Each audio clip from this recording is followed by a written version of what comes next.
Come on. You better be in the house when them street lights come on. Ain't that what your mama used to tell you? But I bet you when she told you to stay out the streets, she had no idea that the YouTube streets would take over the world. Uncle Juice, public figure Boogie, Baby Down So Raw, Detroit Gossip, and the most dangerous voice in Detroit, Dogface TV. Bitch, I talk more shit than Dogface. They running shit from coast to coast. Welcome to the Danger Zone. 5, 4, 3, 2, 1. Let's go.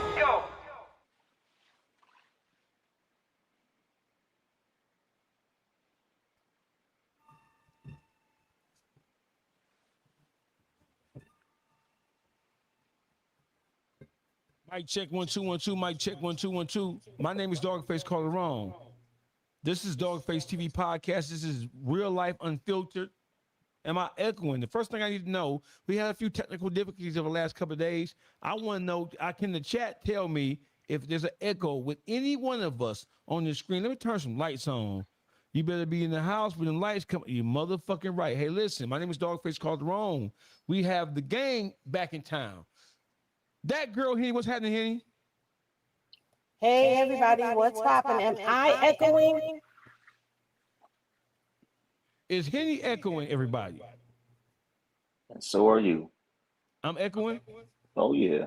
I'm echoing like a motherfucker, ain't I? Yeah, the audience. See what the chat talking about. Henny has an echo.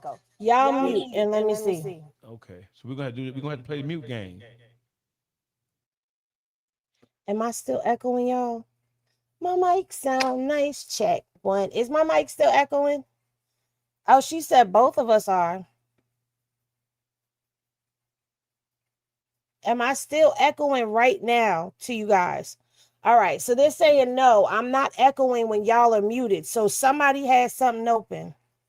Dog, you don't have an echo. I don't have an echo right now, so we're going to have to mute when everybody's talking. That's all. Okay, so that's what we're gonna have to do. Right? We're gonna have to echo when the other person is talking. I don't know what the fuck. Let me get my technical person down here to make sure it's good. Hey, listen, my name is Dogface Calderon. This is real life unfiltered. Let me turn some lights on so y'all can see my beautiful face. Y'all know what it is. Face is a little low. That's the problem right here. The whole face is a little low. The little low shit is a problem for me. The little low shit is a problem for me. I'm low. Let me get this shit together. We can't have that. We can't have the little low shit going on. Hey, listen, can y'all hear me now? Mama Zay, do I have an echo, Mama Zay? No echo. Everybody, I'm too low? I'm too low. No, you good on the volume and everything.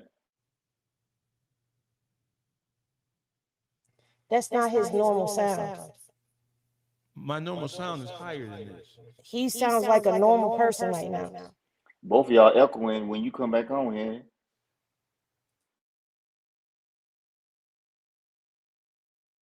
I was saying Dogface's volume. Who's unmuted? Oh, Dogface's volume is not where he's normally at. Dog is usually louder than that.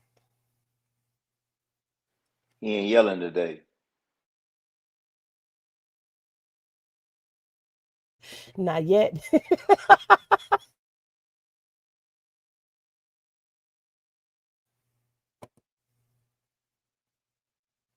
All right, so Dogface is having technical difficulties. Let's see if he fixed it. Mic check 1 2 1 2. Mike, can you hear me? Y'all can both hear me. Everybody unmute. Let's see what the fuck going on here. Yo. Like That's Henny, man. First of all, the singing is what got impeccable.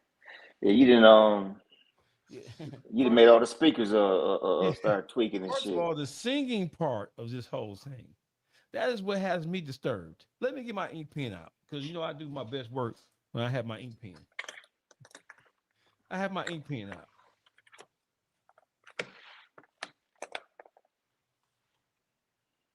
How y'all doing tonight? Unmute, Henny. Everybody unmute. We gonna thug this shit out. Unmute. Yeah. I'm the one that sound like I'm in somebody's studio. You do? Yep. What's going on over there? I don't know. She got everything on. No, I don't. You have interference. You have interplanetary interference. Well, it is the lineman's gate, so I'm probably vibrating on a higher I was about to frequency. say shit. I knew you was gonna say that shit. I knew it. That's why I just say something about vibration at its highest frequency. I ain't got time for this shit tonight. Hey, Henny. Hold on, because the people missed me. Hey, y'all. What in the hell is going on? We got it. We it's on the flow in here. We need we gotta what the we gotta mute it, bro, and you gotta get your tech guy up in there, bro, and we gotta run like a mock one once your tech guy get there so he can troubleshoot, bro. All right, so what we're gonna do is when everybody else is talking, we're gonna mute. We gotta play the mute game so we can cut this shit down. All right, I got you. Sounds like you have an equalizer on, but I don't have an equalizer on. I don't have an equalizer on. I promise you, I don't. Check, mic check. Can y'all hear me? Yeah, now you're echoing, and I'm echoing. How about now? No.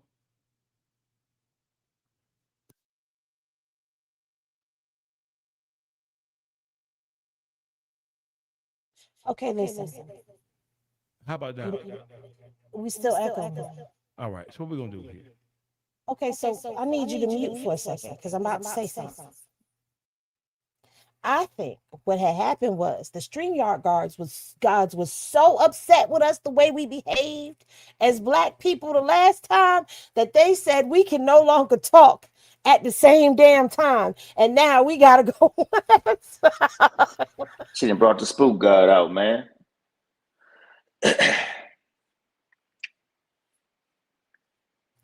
Thank you, Mama Zay, for the super chat. Ugh, too happy for her to be back. You see that? 20 piece. Ugh.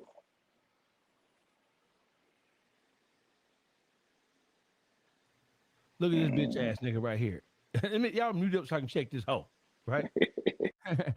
So listen, you must don't know where you at, bitch ass nigga.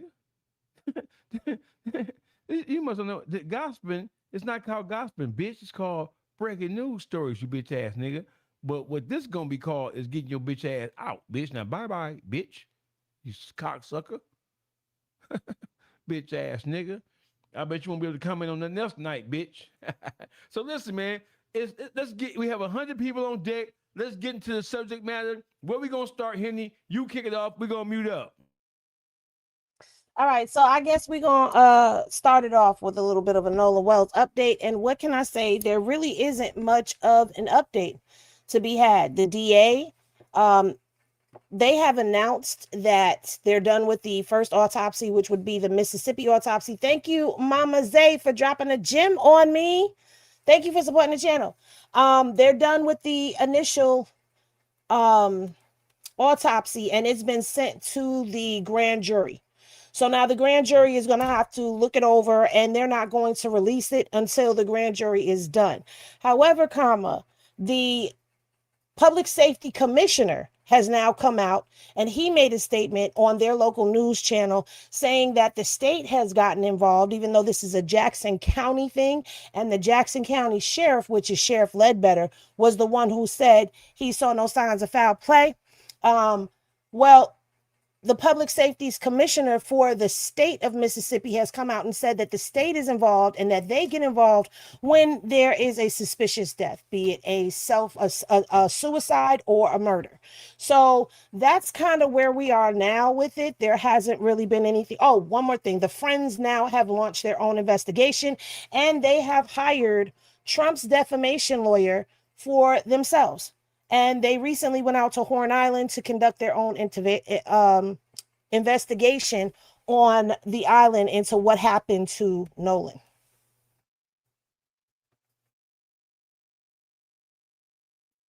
I'm so motherfucking tired of these Mississippi motherfucking crackers playing games with everybody. And listen, these Mississippians, and listen, so these white people, this is an example of how well white people's plan to make black people feel guilty about the things that have been happening to us, it has worked because you have more black people arguing about the state of affairs in Mississippi. You have more black people arguing about what's racism and what's not racism, bro. We are our own biggest enemies because we don't stand together as a cohesive, unified force. And so therefore, white people have been working on us since Rodney King, trying to make us feel guilty for playing the race card. And now that shit has worked. It's worked so well to where black people are arguing amongst themselves about what's racism and what's not racism. That's the craziest shit in the world. I also want to add to you now that you're talking about making us feel guilty and all of that. I forgot we haven't spoken on Nolan in a minute. So they also made 3 arrests, and they're saying there are 3 arrests in the Nolan Wells case, but these have nothing to do with Nolan. These have everything to do with the judge being threatened, with the sheriff's department being threatened, and with one of the boys being threatened as well. So it has nothing to do with Nolan's case. And the other day when I was live, I typed in Nolan Wells update. And when I scrolled through Google, that's all I saw them talking about, that and the fact that they've been attacking the mother and leaving harassing comments on her job site, saying that she's incompetent, they don't trust her. And then someone made an anonymous complaint to the nurse practitioners board, licensing board out there in Mississippi. So she was under investigation for that. And now there's a whole campaign to smear her, where one of them racist ass bitches from down there in Texas who was on the Carmelo Anthony case, Sarah Fields, she done went and dug up the mother's past into family court and the troubles that she was having with her baby daddy and brought that to the forefront. So all of that is now starting to overshadow what the hell the point of all of this is, which is what happened to Nolan and who did it.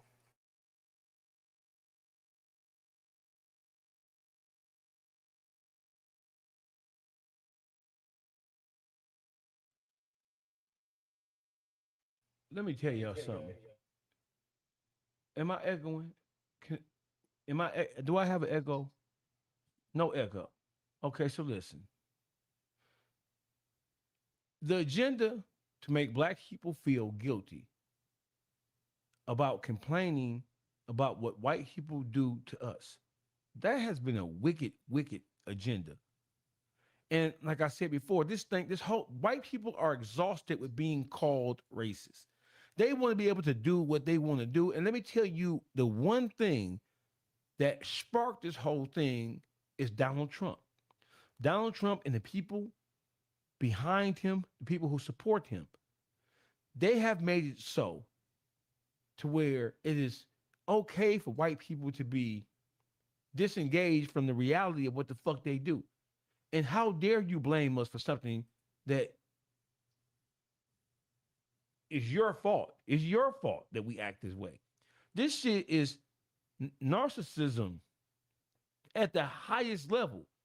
Narcissistic behavior is a person who can't take accountability for what they do. It is a person who engages in manipulative forms of speech, manipulative forms of behavior patterns, all to control the narrative. This is narcissism played out. White people, y'all have a burden that you never gonna be able to shake. I'm sorry. Hey, Mr. White Man, your ancestors were some lying bitch ass, devilish, demonic, murdering, graping ass motherfuckers. Y'all grandmothers were some whores who love black cock. Y'all created a wicked system of oppression, murder, disenfranchisement, all for the sole purpose of creating an advantage that you knew was going to live on well beyond your time on this earth. And now that people are tired, listen, it's not just black people tired of y'all. The whole world is tired of you motherfuckers. So what y'all done is, and this is, hey, Henny, now peep game. They said under the Biden-Harris administration, they allowed all these so-called immigrants to come into the country knowing full well they was going to use them for a voting block, right? And they brought migrants in because they knew they were losing their grip on black people in America to just be blindly voting for them. So he brought these migrants in to create a new minority class. But at the same time, you created a situation where black people have been disenfranchised by the minorities who are coming to this country, who are heavily tended towards all things white. They've already been successfully subjugated. They've already been tricked and conditioned. When you come to this country, right? It used to be a time where if you were a foreigner, you had to learn how to speak some part of the language. There's no requirement to do any of that no more. And so what I'm saying is, and I know I'm being long-winded about this shit. White people, y'all still at fault. It's still y'all fault. Y'all still some devilish, demonic ass motherfuckers who need to be dealt with. But there's even some white people that's tired of white people. That says a whole lot. There's white people that are tired of y'all as well. And while people are trying to convince us that Mississippi is not the same Mississippi that it once was, that they have outgrown their roots, especially that guy from down there with the beard who was out here trying to tell us that because everyone's having mixed babies, there's sandy-haired babies out there, and they're mixing, that racism doesn't exist. But in the middle of you trying to tell us that, a young woman was found hung in the back of a vacant building on Remembrance, a vacant house on Remembrance Road in the middle of the hood. And she was up so high, they had to use the fire department to get her out the tree. And I saw a picture that's supposed to be of her. And if that is the picture of her, her hands were up here, rigor mortis, by her neck, like this. And they don't know whether her hands were tied in the noose, if they were bound by themselves. I'm going to tell you what that is. I don't give a damn what y'all don't know. What I know is what I saw, that woman looked like she was trying to get that noose off her neck. So while you're trying to tell us that it's not racist down there, y'all still hanging black people down there in the woods. And black people don't hang themselves from trees. Hey, watch this, right? A modernization, it's a process, right? And the reason why that process is so difficult is because you're not dealing with the same old black race of people. You're dealing with a race of people that has evolved from slavery. For most of us, we're going to say we haven't evolved completely because we're still dealing with it. But we have evolved into a fighting people now, a people who have a right to fight back if we can fight back right. You know, so that's the difficulty. So when you modernizing something, we are fighting that process. That's the part that they tired of. They tired of that when they get to doing their slavery, demonic ass shit to us, how we won't just let it be. See, if we just let it be, then we know that their modernization is sticking like it used to stick back in the original slavery days. You know, with the Woody Lynch program and all this little stuff. You know, so. You know, we fighting the process now, and that's why I always try to encourage the fighters to fight, but we can't be no foolish fighters because that's what basically gets a lot of us killed. So me, I don't really want to be a part of the fight unless it's a fight with people who know how to intellectually break that process. I agree, because, you know, the first thing that we want to do is we want to lash out and we want to get violent back. But they prepared for that. We got to learn how to fight the game the way they're playing the game. And the problem with a lot of people are they don't realize that if you just sit back and look at the pattern of things, you know exactly what to attack. That's because Dogface done unmuted himself. No. Did I? Lord have mercy. Did I? Oh, my bad. Okay, there you go. No, I'm just about done, you know, because you see how they're fighting back right now. If you look at this Nolan Wells case, how are they fighting back? They go into the very system that they hide themselves in to fight back. They're suing content creators or putting out cease and desist. They going and getting high-powered attorneys like Donald Trump's defamation attorney. You got to learn the system, and we have to stop feeling like we need to be ignorant. I've already said this before. I feel like everyone needs to understand the law.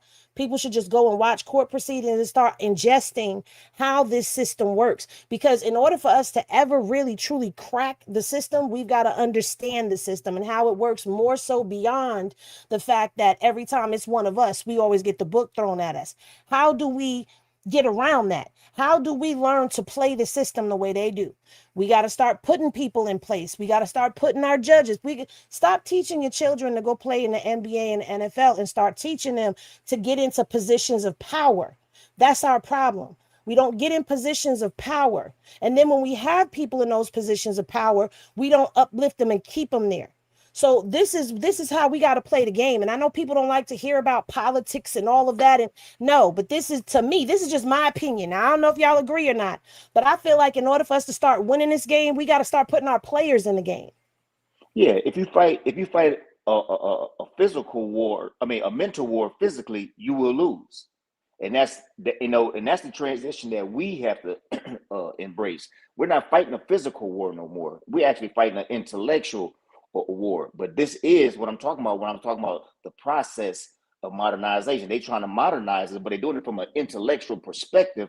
And that's not what our people are really used to identifying and recognizing that's taking place. So this is where we get finessed at in our dealings with them. But we have way more of our people than we've ever had that intellectually recognize this process that's taking place. But, it has to grow.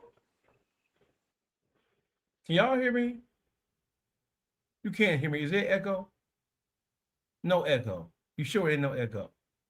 Okay, so listen. I'm ready to kick these white motherfuckers' ass. We done had enough of this motherfucker marching, protesting, picketing, all this shit. In the history of this world, there has never been a people who have considered themselves to be oppressed, who've been able to throw off or fight off the yoke of the oppressor by marching and protesting. They have created the system. They've created marching for you. They gave you marching as a way to showcase your displeasure with their treatment. Y'all hear me? Am I echoing? No echo. So I know what the issue is now. The issue is, unmute yourself. Let's see something. All hell for the break loose. Go, Henny. Yo. Can y'all hear? Yo. Yep. Henny. Yeah. Echo? There you go. Yeah. Yeah, I'm echoing. Echo. Hold on. Is it an echo now? No. With me, it is. You hear that? I hear both of y'all echoing. I'm going back on mute. Okay, go back on mute so I can make my beautiful point. I'm tired of these motherfucking white people. And we're fighting a couple of different things at one time. We're fighting a system that has existed for hundreds of years now. And now we have a new opponent. The new opponent are the people who don't understand history, who look at everything that we do and say and we complain about as if we don't have, because they lack historical precedents to match our complaints up with. Now we live in a time where white people are looking at our behavior and what we're doing with ourselves and for ourselves, and how we are not adjusting as a people and how we're not loving on each other. And they're looking at our condition inside the urban environments. They're saying, hey, y'all talking about us, but y'all got problems yourself. And we think that the problems that y'all have are bigger than traditional forms of, or the traditional ideology of what racism was or what it used to be. What say you? So my answer to that is, I know where you're going with it, because as soon as we start talking about the injustices and black people being killed by white people under racist conditions, they want to talk about black on black crime in any community. The person, the race that's in the close proximity to one another is going to kill one another. In all actuality, according to statistics that say that white people are the majority, there's more white on white crime than there is black on black crime, because they are what? Supposed to be the majority. So I don't want to hear that bullshit. Now, my thing is, we want to get violent. We need to get our army, because these YNs out here, they need some training, because they be shooting and missing or hitting the wrong people. We need our own army to go up against them, because they have their own coalitions. Their coalitions have never died. They've never disappeared. They've just gone underground and started hiding within the judicial system. That's where they are. And that's why when we say things like what's going on in Mississippi, you got to think about that. You've got a sheriff, a judge, a governor, and a medical examiner all involved in this case. Hey, and you're right, dog face. Protesting and marching, those are not expressions of intelligence that I'm talking about. Like, we have to, and this is a real big fight, man. This fight is not little at all because a lot of it consists of we have to break down those opponents that attack us. They have law structured in a way that attacks us, that benefits them. You know what I mean? So we have to like reestablish a law to where it don't see no color. And I don't see that shit happen no motherfucking time soon. Whose chat is this?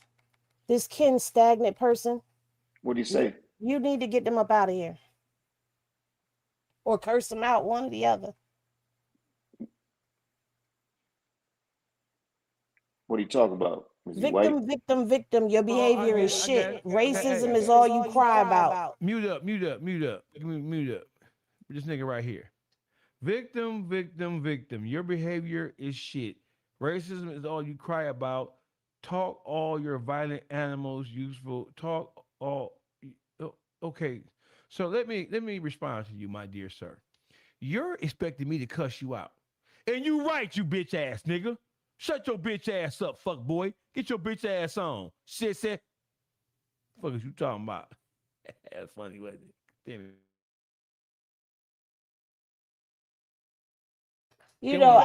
But at the end of the day, it's just we've got to start studying. And I agree with you. We got to start studying the enemy, okay? The art of war. We're not playing the art of war with them. We're not invoking the 48 laws of power over them. We're not doing any of that, And it's like our people have to get out of that we shall overcome shit and start getting into their Malcolm X bag, okay? Because one thing that I can say, and I was talking about this the other day, a scene that stands out to me the most in that Malcolm X movie is when they was all lined up in front of that police station and they weren't being violent. And Malcolm put his hand up and did this and they turned and marched out. That's the type of shit that we need in our lives. We have to get more disciplined and we have to really start having each other's back. We've got multiple tools now. We have platforms like all of us. We all have platforms. We have an audience. We've got people with voices that can talk now, that can speak of the bullshit that they try to cover up. That's why they mad right now, because we won't shut up and we won't stop calling out the bullshit that they doing. We got voices. Now we've got to start hitting back in these places like Mississippi against these injustices, because people who refuse to believe that racism exists, maybe it doesn't exist on your level of reality, right? But it exists in judicial systems. It's never gone away because that system was always built as a legal patty roller to enslave us. Because once you go to prison, you are not a person anymore. You are now inmate 677 W43. You don't have a name. You don't have civil rights. You don't even have human rights. You are now chattel to them. So that's why that system was created in the first place. And just to add to that, Henry, another issue that I'm seeing is that like our parents are dropping the ball. They're dropping the ball in teaching our children history. Like if you really teach our children our true history, hey, it can't help but to make you look at white people differently. Now watch this. The YNs as well as the YWs, neither one of them know the history. That's why you catch them interacting together, merging together, because neither one of them know our history. If white people truly know if young white people truly know the history, as young niggas, YNs knew our history, they would deal with each other differently. They even deal with each other like they don't know the history. That's how you give birth to Nolan Wells and type shit. I agree with you. And then I also had the displeasure of coming across some young Brandon Tatum type of people, Mr. Officer Tatum. They're young and they are sitting up talking about Emmett Till. I don't even know who Emmett Till is. Yet you're out here trying to say that what we're doing is race baiting, but you don't even understand your history, your Black history. And it's one more point that I want to make before we move on. To anyone out there, the Traystons and the Javons of the world, I want y'all to go back and watch the interview that Cuomo did with Russ Latino, the attorney for Bart Edmondson. When he described them, he did not say the two mixed friends. He said the two Black friends. So please make sure, parents, like you said, piggybacking, y'all are teaching your children the history, because the history is important. Because without the history, they're walking around blind. And I'm done. Hey, you know what? I'm gonna say this, and I'm gonna be done as well, right? I do understand this about white people, that they are tired of hearing these kind of conversations. They tired of it, and guess what? I am too, right? But the thing is, we can't help but to address it when you have Nolan Wells situations. Like that shit happening all the time. If you put that shit up, you probably won't hear the subject so much. But that's the part that we're talking about, where y'all just want to just kill us softly, and we ain't gonna let that happen. We're a different race of Black people, and I'm done with it. All right. So listen, I want to play something. Um, and I want you. I'm a father of daughters. I have more daughters than I do sons. I want to play this, and I want you guys to tell me what you think about it. Just you know, off top of your head, tell me what you think about it. Let me play this. Yeah, tell me what you think about it.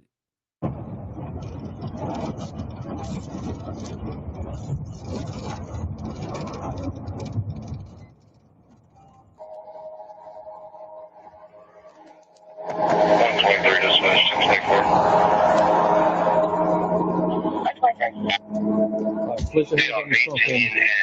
Place your hands, yep. Keep your hands on your trunk, but take like 2 steps towards me. Yeah, let me get your left hand real quick. Get your left hand real quick. Do not resist. Do not resist. I need to call Mama. No. Stop. What am I doing? Oh no! Stop. You think? Oh my God, this is illegal. One I need resisting. to call my mama. I don't give a fuck. Turn I around. didn't even do Turn shit. around. This is illegal. Turn around. Turn around.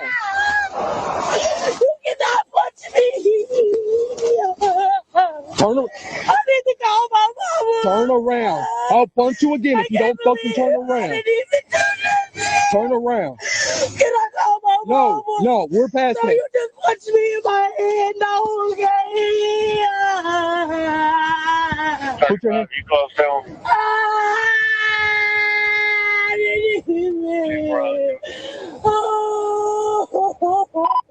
I'm good. Just waiting to take her in custody. I can't believe it. Oh my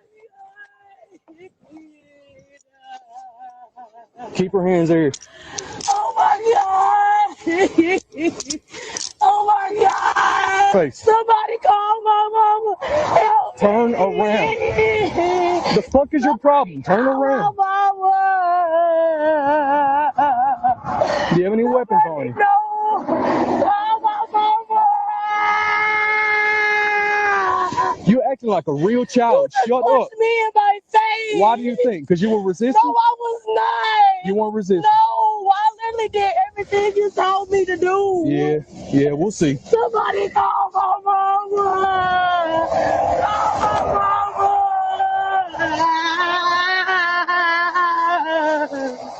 Somebody call my mama.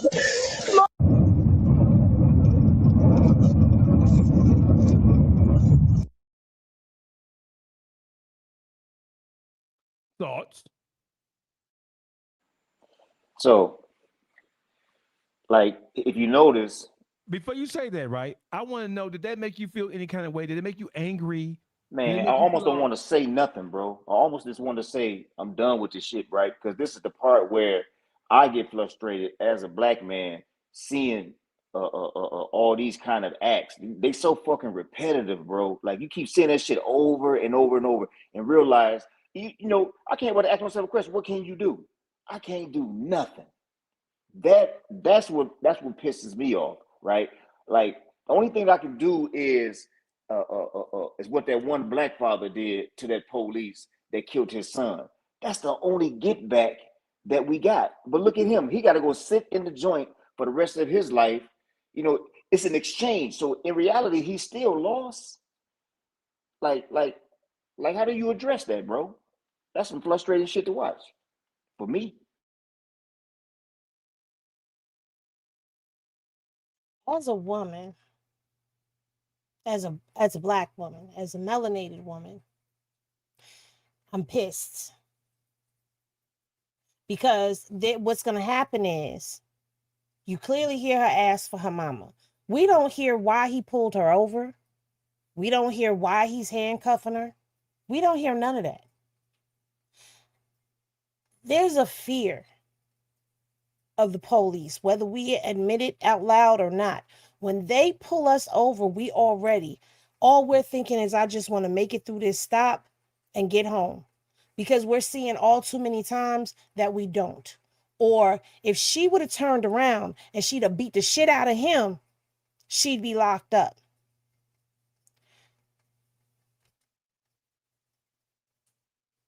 We really need to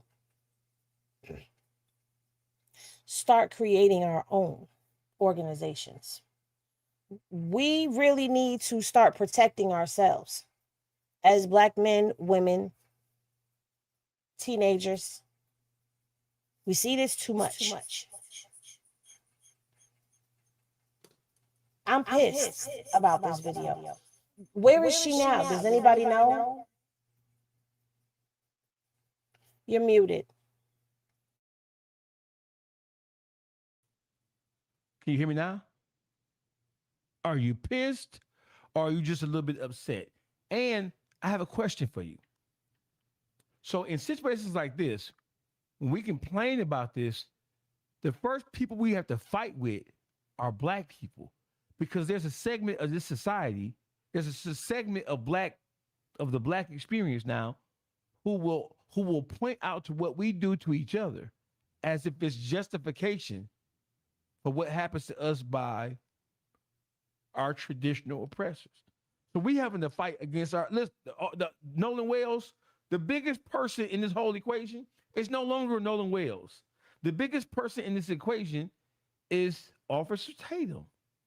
We're more mad at him than we are at anybody in Mississippi, because this nigga, in typical Django fashion, in typical house nigga fashion, this nigga, for what reason did you step forward to try to defend these white boys? What reason? MAGA. It ain't that much MAGA in the world. So you saying He's a MAGA attached to Turning Points. Here's the issue. In order for Black, we talked about this, Henny, when we did this, when we got there. In order for we have to deal with our own kind first. We have to start to separate from the people who are a part of our community who don't want to see change, who don't want to be better, who don't want to see better, do better, live better, and enjoy the better part of this life. People who prey on us and want to take from us. We got to start to get rid of these niggas. I understand that. But in the meantime and in between time, what the fuck do we do about this shit that we just watched? Because see, at the end of the day, why? Okay, so now it's turning to a point where, ladies, if you driving at night, you need to have somebody in the vehicle with you. A male, another female. You can't travel alone. But see, now we get into a deeper problem that we have within our community, because we as man and woman can't even get it the fuck together because we're too goddamn toxic. Bingo. Because if she had a man with her, that shit probably wouldn't have happened. Hey, listen, Henny, if that white man had murder, if that white police had murder on his mind, he would have killed both. But she's less likely to be attacked if she's not by herself. Yes, less likely. Absolutely. She's less likely to be punched in her goddamn head if she's not by herself, whether it be a man with her or a woman with her. See, when we start talking about the things that we have to fix within our community, we have to fix us as man and woman before anything else can come into balance. Because as long as we are out of balance as man and woman, the community will always be out of balance because we're not operating in our natural vibration and places that we're supposed to be in. We're not. Women are over masculated and men are feminized. Not all men, I'm just saying, but a lot of these men, I got some feminine tendencies to them, getting up here with unresolved mommy issues and blaming every woman that crosses his path instead of fixing himself. At the end, and then they get up here, these females get up here, and you got daddy issues, but don't even want to realize that you got issues. But guess what? Until we can be harmonized as one, this is going to continue to happen. And now I fear that we've gone too far. And it's going to take a lot of work to come back. But when is it going to come back? When? Because this was the main goal. And they knew this. See, they know us. They know us better than we know them. And you know why? Because they had decades and centuries to study us as their prey. They had decades to study us. We were too busy at one point in time. We were too busy with our heads down, just trying not to make them uncomfortable. That's what we were doing. But they knew that if the man and the woman were separated, if we could cause a wedge between that would destroy the whole community. So they dropped crack on us. Then they dropped them prison laws. Them Clintons dropped them prison laws with them heavy sentences.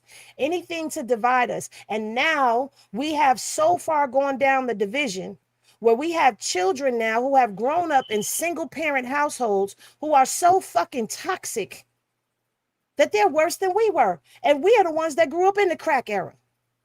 Yeah, they the crack babies, some of them. But they're worse than at least we had some type of stability. They don't even have big mamas no more because they big mamas are still thinking that she's 20. Are we going to talk about it or no? Yes, we are. Yes, we are going to talk about it. So listen, what you just said was just listen. What you just said is the reason why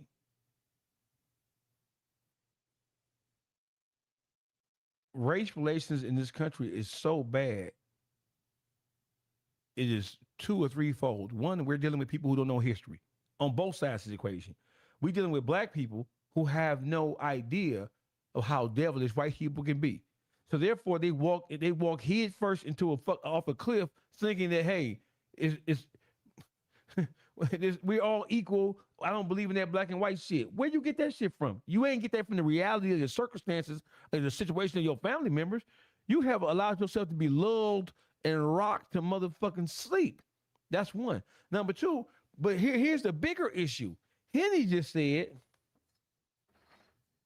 if you try to tell a black woman, take a man with you, take a son, take a nephew with you, she gonna tell you to go fuck off. She's not gonna put her in the next. Listen, I didn't say that. That's what you meant though. Black women cannot listen. Black women are the out of all the ethnic groups that exist in this country, black women, black American women, are the only group of women who will look their man in the face of danger and tell him to shut the fuck up. Black women are the only women who will not listen, not because it's not wisdom coming from a motherfucker, but because they just don't want to listen because they've been conditioned not to listen. They've been conditioned to say fuck a motherfucker, not understanding that you need the motherfucker you saying fuck. But so who conditioned us? At this point. Hey, let me say something. Go ahead. At this point, we can get into an argument about who did what, when, where, how, and why. But there's enough information at our disposal for us to understand what the fuck is going on, who the fuck is responsible, and what we should be doing. And so what I'm saying is, listen, So, like what you just said, is typical black woman shit. That's shit you just did. Well, whose fault is it? Whose fault is it? Yeah, because if we gonna have that conversation, then we got to be honest about it. Listen, I just the fault is at. So listen, ain't nobody really at fault between black men and black women because there has been somebody who had a diabolical plan to disenfranchise and to destabilize us both. When you destabilize the black man and black woman, that's the family. When you destabilize one, that's the family. When you destabilize the man, that is the core of the family. And so what happens is the black woman then has to learn how to fend for herself because her man is not doing what he's supposed to be doing. And so therefore, the natural feelings is I can't trust you. I can't count on you. You know what I'm saying? You're not going to be there in my hour of need. So therefore, once black men have abdicated their responsibility as the caretakers of their family, so much so, black women become accustomed to niggas not doing what they're supposed to be doing. And so therefore, they become the niggas. And so when they become the niggas, they stop listening to you, nigga, unless they can benefit something from you. You just answered my question. Thank you. So listen, right? I asked, where did that conditioning come from? And you answered exactly how I was expecting the answer. See, you was thinking I was about to say black men and didn't it? No. It's the system. It's the way we've been broken. And then because we've been broken, women have become overmasculated because we now have to take on these roles that we're naturally and innately not supposed to be taking on as provider, protector. And then we got to add nurturer and all those other things that are naturally and innately ours. But we now have to take on the duality of things when that's not what we were built and designed to do. And then you have the black man who's been so scarred because black women carry burdens. We get tired. We get fed up. We don't want to deal with your fuck shit because we've been dealing with this fuck shit. You've been locked up and gone for 13, 14 years. I had to raise these kids by myself. And here you come with your bullshit and I ain't got time for it. It's a lot that has gone on that has added to the toxicity that has happened within our community between women and men. But see, that's the answer, ladies and gentlemen. It's not the black man's fault. It's not the black woman's fault. Stop blaming each other and start looking at how we've been attacked. Period. And watch this, right? So, like, generations, like, we have failed to do what generation is supposed to do. One generation is supposed to do a handshake with the next generation, right? But that has not been taking place because, as you notice, the previous generations, as well as the current, they don't come out the womb with common sense. Okay, so why don't they come out the womb with common sense? They don't come out the womb with common sense because they having children at 16, 17, 18. In reality, that DNA is not even mature enough for procreation. If you do procreate at that time, and you're going to bring out or give birth to a child who is not equipped with all his components, mainly the common sense one, right? So therefore, this is why the Honorable Elijah Muhammad was real sharp, right? He said that he didn't want us as black men and women to procreate until we're at least 30. You see, because that 30-year age is the time where that DNA has an opportunity to mature. So when that just like we always identify with, he got old parents, and not most kids who have old parents, they have a sense of intelligence that the ones that was born by younger parents doesn't. Now, don't get me wrong, we're not trying to throw them away, but what we're saying is you bringing them into the game underdeveloped. So they have to be brought up to code, whereas when you have that procreation taking place from mature DNA, 30 or better, you have kids that come out the womb kind of like already ready. And this is why they make better decisions. Like you will see a kid that's like, he just will not jump off the porch and get into that fuckery. He just will not. He's in the hood just like I am, but he didn't find his way to go to college. He has that mature DNA. He's under the influence of that mature DNA. The ones don't have that common sense, we jumping off the porch early, we're not equipped, we can't think, and we start developing mentality from the streets, which is an inadequate source. And this is where the ball has been dropped. So it's like, but how we get that back? We get that back by picking up where we fail at. You know, when you fall, you don't forget where you fall at because you'll fall there again. We have not picked up the ball where we fall at.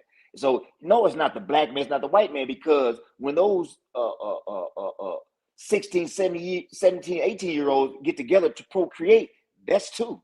That's the young black man and the young black woman, which in reality is going to give birth to error. Well, they're also missing a component of community. Okay. I don't know about anybody else. When I grew up, I had 2 grandmothers, 2 grandfathers, and my mother and my father. Even though my father was incarcerated in and out my whole life, my father was still an active parent from behind bars. So when people tell me I couldn't be a parent to my child because I was locked up, that's bullshit. Because my dad made sure he called me every day. My dad made sure he wrote me.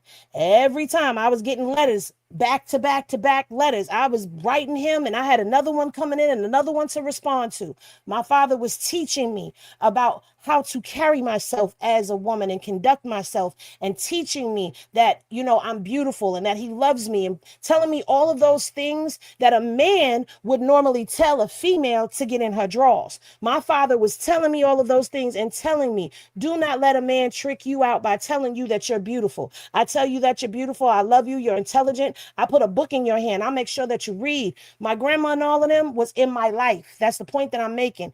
Nowadays, they don't have that. You got, when you say single mother, you mean single mother. There's no grandparents involved. It's so toxic and it's so divided that you can't even go to the father's mother because she's siding with her toxic ass son. Instead of taking the child's side, she's taking her son's side and getting involved in their drama instead of being neutral and trying to keep the peace. It's too toxic. When we came up, we had stable people. We had aunties and uncles and older cousins that were our parents' cousins that were still watching over us and all that. We don't have that. There's been a sense of family that has been lost.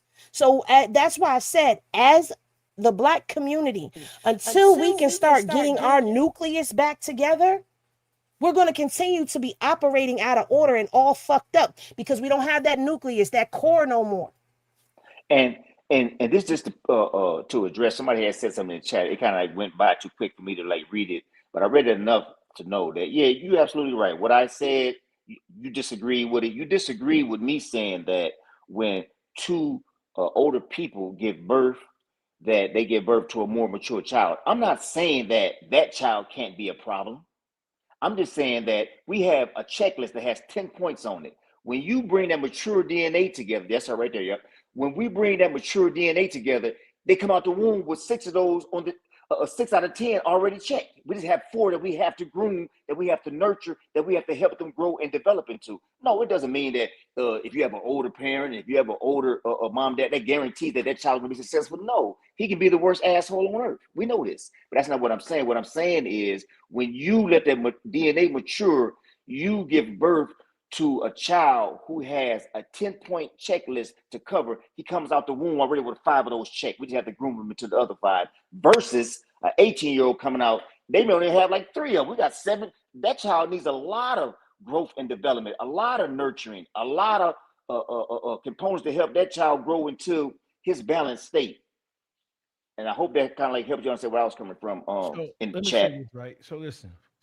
So whenever we have conversations, we turn the lens back on ourselves. That is the biggest. That argument is even bigger and even more significant than what white people doing to us, right? So listen, before we can even really, we know we mad about what white people doing. We know we mad about what white people doing to us. We mad as the motherfucker. Because we mad. We watching the hangings, the killings, the shootings, the lynchings, the Rick Childs. We watching this. We watching it, right? We mad about it. So listen, we're all mad about it because there is a common bind that we share amongst ourselves. You can be from Maine, you can be from Seattle, you can be from LA, you can be from Arkansas. When we as a people see what we just saw with that police officer, that Arkansas state trooper, I don't care if you were Crip, Blood. I don't care if you're a Muslim. I don't care if you're Baptist. If you're black people, we have a shared experience. It does not matter what your religion is. It don't matter what your political affiliation is. It don't matter what college you went to. It don't matter what hood you from. We all felt that. We felt that right here, not up here. We felt that in our souls. So listen, when it comes to us trying to address the inequality and the racial disparities and the racism, when it comes to that, bro, what white people in this country, or what people in this country, whether it be white or anybody else, what they know about us is that we not even on the same motherfucking page. So we're not going to push the line like we're supposed to, because we infighting amongst ourselves in a way that doesn't allow us to present a unified front. They know that. All they got to do is, wait a minute. First of all, they don't give a fuck about how we feel no way. White man ain't never give a fuck about us protesting, marching, crying, hooping and hollering. No way. They only act like they did because they didn't want to look like specters on the world level. They didn't want to look like inhumane beasts on the world level. White people in this country who don't like black people, they've never given a fuck what we thought about what the fuck they did to us. That's one. Number two, back to the point both of you people, beautiful human beings, are making, is that, listen, before we can even get to some type of general understanding about what should happen when we face or encounter situations like this, we gonna be infighting amongst ourselves about who right and who wrong. Hey, listen, it don't matter. When you see Arabs, if you're from Detroit, right? We live in a situation where right outside the city of Detroit is the largest concentration of Arabs and Chaldeans outside of the Middle East. All of them don't get along. All of them don't get along. Henny's in Florida, right? I'm in Florida. You have Haitians, you have Cubans, you have a lot of Latinos down there. They don't all get along, but you can bet your ass, once something starts to happen that affects them as a whole, they're going to come together and bind together as a single unit. Black people, the Willie Lynch shit has worked. We have turned, the whole concept, the whole ideology has worked. It is a part of our DNA now. We can't even get out of our own way because we argue. We don't believe you. The Officer Tatums of the world. Listen, black people can't even agree that Officer Tatum, although you have a right to think what you want to think, right? What you're doing, sometimes you niggas need to shut the fuck up and let things play out. Because once you come out and in the face of knowing what the fuck Mississippi is all about, Officer Tatum, you're not speaking as a black man. You're speaking as an indoctrinated ass nigga. He's speaking as a cop. He's whitewashed and blue washed at the same damn time, because Officer Tatum doesn't even know half of his black history. See, I watched that debate of him versus 20 liberals. And when a man asked him, have you read the autobiography of Frederick Douglass? He said no. Now, everybody don't have to read every piece of literature that has been ever written by a black author that gives us our history, but it gives you a leg up. But for you to sit there and not have read that book, but then argue a person down about what's in that book, shows me how far you will go with your ignorance to protect your comfortability. Because see, Officer Tatum, he's like, I call him Officer Bigsby. You remember Clayton Bigsby from off of Dave Chappelle? Because he was a blind black man that thought he was white. He didn't even know he was black, and he was a part of the Klan. That fits him so perfectly, because when you start talking about, if you was to show him that video of that female, he will find every reason to justify that cop, just like he justified the cop shooting that guy in the head because he had a knife. The taser didn't work and he got shot because he had to do. No, there's no justification for killing. Okay, so he has been programmed. He is systematically mind fucked already. He does not realize that he is black, and his nigga moment is going to come. And when his nigga moment comes, it's going to shatter him, because the very community that he has spoken out against, nigga, we not letting you back over here. We can't fucking trust you. You don't hold our best interest at heart. See, he's one of those people that wants to keep his his comfortability within the white world.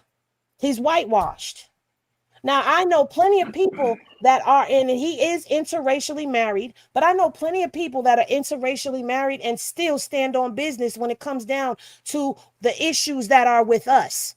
You're not for us. You are against us. So in my eyes, you are just as good as one of them. In my eyes, you would have been the black slave that they use, the patty rollers use to trick the other slaves into getting them to go on into slavery, because that's the shit that you try to do. Don't nobody respect his ass. He's a coon in every sense of the fucking word. Fuck And, Officer Tatum. and you know what? It's like this is a white mentality right here. Uh, if they come over here, we're going to kill them, right? Now watch this. When a hunter is hunting for a deer, right? They put apples out and they piss on it, right? So the deers come because they smell the piss, right? So we, that's like it's a lure, So when you take our history from us, anything can be a lure. Anything can be a lure. So therefore, that means that we have to teach our kids that if you smell piss outside, that's not the same as smelling piss in the bathroom because you missed the toilet. You understand what I'm saying? So we have to teach our kids that, you can't get caught up in that lure, because if you get caught up in that lure, it can cost you your life. It's just that simple. It can cost you your life.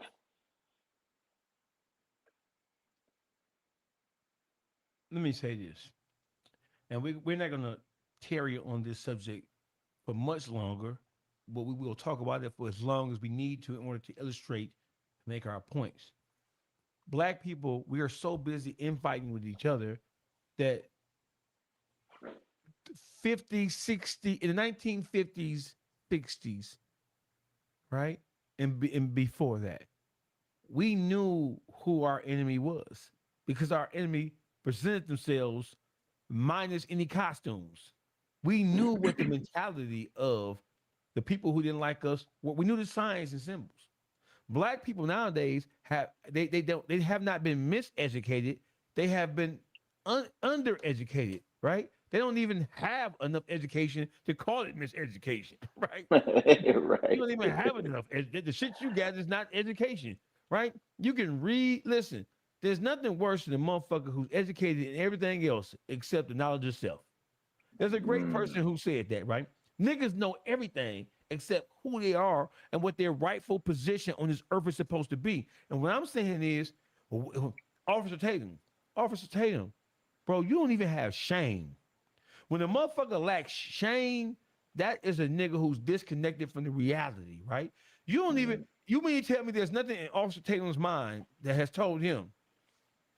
Because all this is the act. He's an entertainer. He's just like Charleston White or Waukesha. He's an entertainer. You mean to tell me that there's nothing in his mind that has told him, even if I do feel like this, I'm not going to give the people who I know seek to destroy my people ammunition. I'm not going to allow them to use my voice as ammunition against my own kind.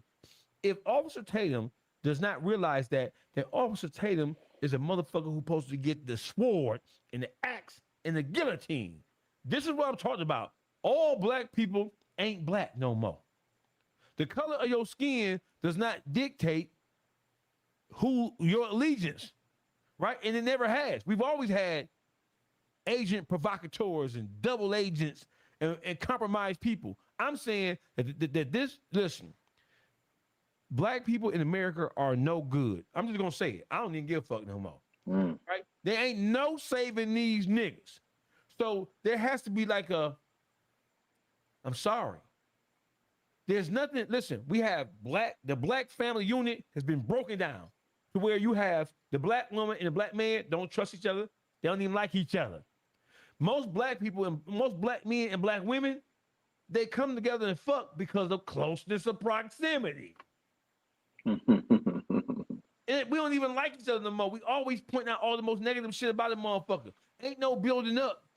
That's why if you find a motherfucker, if you black and you can find a black woman who loves you despite your flaws, even if it ain't perfect, You had better figure out a way to cultivate that shit to make it work for you. Because we live in a society right now where niggas be in relationships and they pulling against each other. Pulling against each other. I ain't talking about no cheating. I'm talking about it ain't the cheat. No. I mean that philosophies, the way you raise your children, how you think, how you worship, how you celebrate, how you let other people treat you and treat your mate.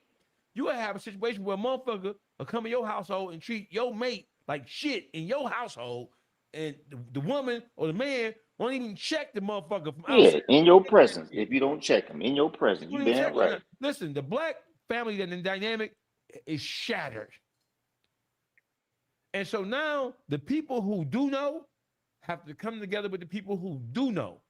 And gotta leave them niggas behind who don't know. We ain't got time. Because the niggas who don't know, they're gonna bring us down. They're gonna destroy and they're gonna destabilize what we trying to build. So it's like the ark. Black people, there has to be an ark built. Because all this shit that we see in society is the flood. We're living in a flooded society and don't even realize it. You gotta get your ass on this boat. If I tell you some shit and you don't come and you suffer the consequence, what do you think the whole boat, the ark was about? The whole ark was about, right? When the doors on that ark closed, there were people who walked on the ark who wanted to open the door, which would have caused the flood to come inside the ark, which would have flooded the fucking ark. But you had people who wanted to bring their family. The family did not heed the warning. So you have an option, bitch. We're gonna throw your bitch at you. They ain't coming in. But if you feel so, now they got resentment. Oh, I can't come in. Well, I'm gonna sabotage the boat because I'm mad because my son, my daughter, my auntie, my granny, my friends failed to heed the word of the Lord or the representative of the Lord. We telling you it's time to get on the ark. The shit that's going on in the black community, that shit is flooded, bro. What you mean, dog face? Bro, all the death, destruction, drugs, robbery, murder, the infighting, the self-destruction, that's all water. The black community is underwater. They're swimming against the current. They underwater. And then you got other niggas trying to pull, just imagine being a lifeguard and you trying to rescue a nigga and the nigga flailing around was gonna cause you to drown trying to save their bitch ass. You can't save some of these niggas. Some of these niggas need to have their heads cut the fuck off. So what has to happen is that the people who do understand, we have to come together. Well, no, we can't leave no black man behind. Did God leave people behind with the 7 plagues? Did he leave people behind with the ark when he rained fire and brimstone down on Sodom and Gomorrah? He didn't kill everybody. Some people were able to make it to safety because they heeded the word of the Most High. All these niggas not gonna make it. So we gotta leave some of these niggas behind. Bitch, you gang banging, you robbing, stealing, killing, your own kind, bitch, we leaving you behind. You can't come with us. Well, why not, bitch? We don't have time to explain to you. We've already sent the warning out. The final call has already been issued. You don't heed the warning, you ain't bringing that with us. Well, can I bring my mama? If your mama is gonna come in this boat and she's gonna teach other young black people, you're gonna teach because you're older, so you're gonna have an influence. If you're gonna come in this boat and you're gonna be doing all that bullshit, you got to go. And if we do let you on this motherfucking boat and you start displaying behavior that's gonna cause us to go backwards or cause this boat to sink, we're gonna kill you and throw your bitch ass over the side of the boat. Hey, bro, that's heavy, man. Hey, you on some motherfucking preacher dog face shit right now. Hey, man, you hit that in the head, bro. That's nail in the coffin right there, man. I'm just saying the whole thing. Well, we got shit. I don't agree with this. I don't agree with that. Hey, listen, do you agree that we need to survive? Do you agree that we need to survive? Do you agree that, so if you're saying that we're not one unit no more, then you got to be the first one. So Officer Tatum does not believe that black people are a unit. Officer Tatum you're not welcome to come on the boat. You stay out there with the white people, and the white people gonna do your ass dirty. Because when you outlive your usefulness, we know what they're gonna do with you. They're gonna get your ass together because they don't like black people. So when they can't use you against your own kind, you are of no value to them. So No, therefore, sir. they get rid of your ass, Tatum. Heavy. They gonna get rid of your ass. Hey, listen, Dollface, you saying black people, you motherfucking right. I'm saying black people, right? But Dollface, I don't give a fuck what I was. I'm telling you where I am right now. And where I am right now is that we gotta pull together with like-minded people who understand what survival is supposed to look like. For the people who don't understand, for the people who don't want to acquiesce, for the people who don't want to play ball, cool. That's cool. It's cool. But when it is time for us, we're not going to defend you. We're not going to come to your aid and assistance because you have already planted your flag in the white sand of the white man's beach. So, period. Black people have to start to exterminate the black people who want to see us not make it. I'm trying to choose my words wisely and carefully. Black people, we need to start to self-police ourselves. Well, we can't do nothing. Well, then we gotta call the police. We gotta call the police.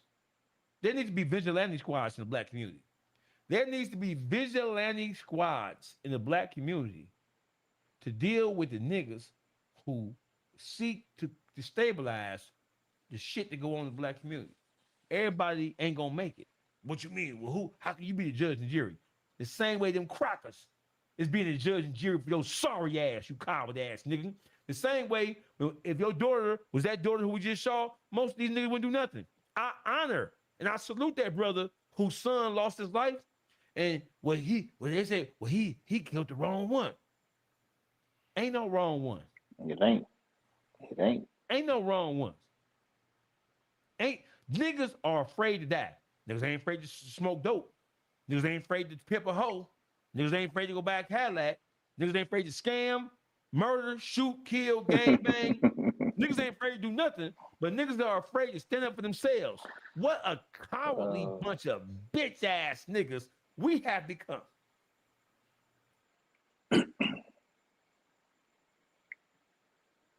I'm speechless, bro.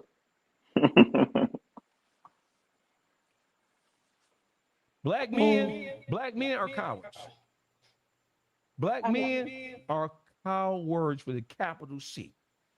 Anytime you will fight your own, but you won't turn that anger towards people who seek to destroy us all, no matter what our affiliations, religion. Oh, he have Filipino. You's a nigga. Let me hear you say it. Nigga.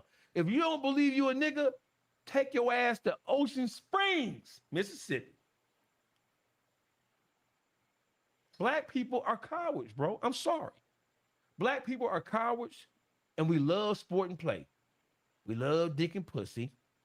We love to be entertained. We love to digest all the shit that speaks to the most negative part of us. We love it. Niggas mad at Officer Tatum. We are mad at Officer Tatum, but we ain't mad at little Bobby Johnson, who on the south side of Chicago ready to kill a nigga like that. We mad at Officer Tatum. What's the difference between Officer Tatum and this little nigga right there with that switch ready to shoot that bitch indiscriminately into a crowd of people, including children and women and old folk? What's the difference between Officer Tatum and that nigga? Ain't no motherfucking difference. And so that's what motherfuckers like Officer Tatum are talking about. What's the difference between how we feel about Officer Tatum and how we feel about a nigga with some dope in his hand ready to sell dope to a pregnant woman? With a nigga ready to rob and shoot. Nigga, take your ass across the suburbs and rob a bank, nigga. You bitch ass nigga. Go rob that bank. Oh, you don't want to rob that bank because it takes too much effort, you coward bitch ass nigga. Ain't no freedom fighters no more. Black people are cowards. And I proclaim right now on this show that the white man need to keep on putting their foot on our motherfucking ass, up our ass, on our neck, because we cowards. White people need to keep on fucking us up because maybe we'll get tired. Maybe we'll get tired of the treatment and maybe we'll come together, jail together, and do something about it. Maybe. But ain't no difference between Officer Tatum, who's a house ass nigga, a neck bone, pickle pig feet licking ass nigga, and that nigga in the hood selling dope, ready to drill and kill over nothing. Ready to go to prison at 16, 17 over nothing. This nigga don't even value life because he don't even understand what life can be. What's the difference between a brainwashed Officer Tatum and a brainwashed little violent bitch ass nigga ready to kill something in our neighborhood? Ain't no different. And I'm done.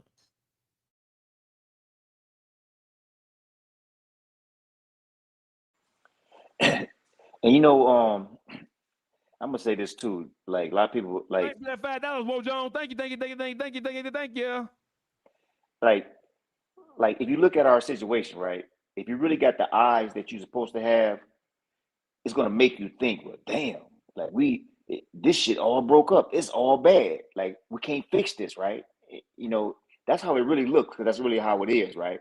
But to make it simple, like the first step simply is to man your household. If every Black man and woman man their household and raise their kids correctly, is going to create that balance where we have the imbalance.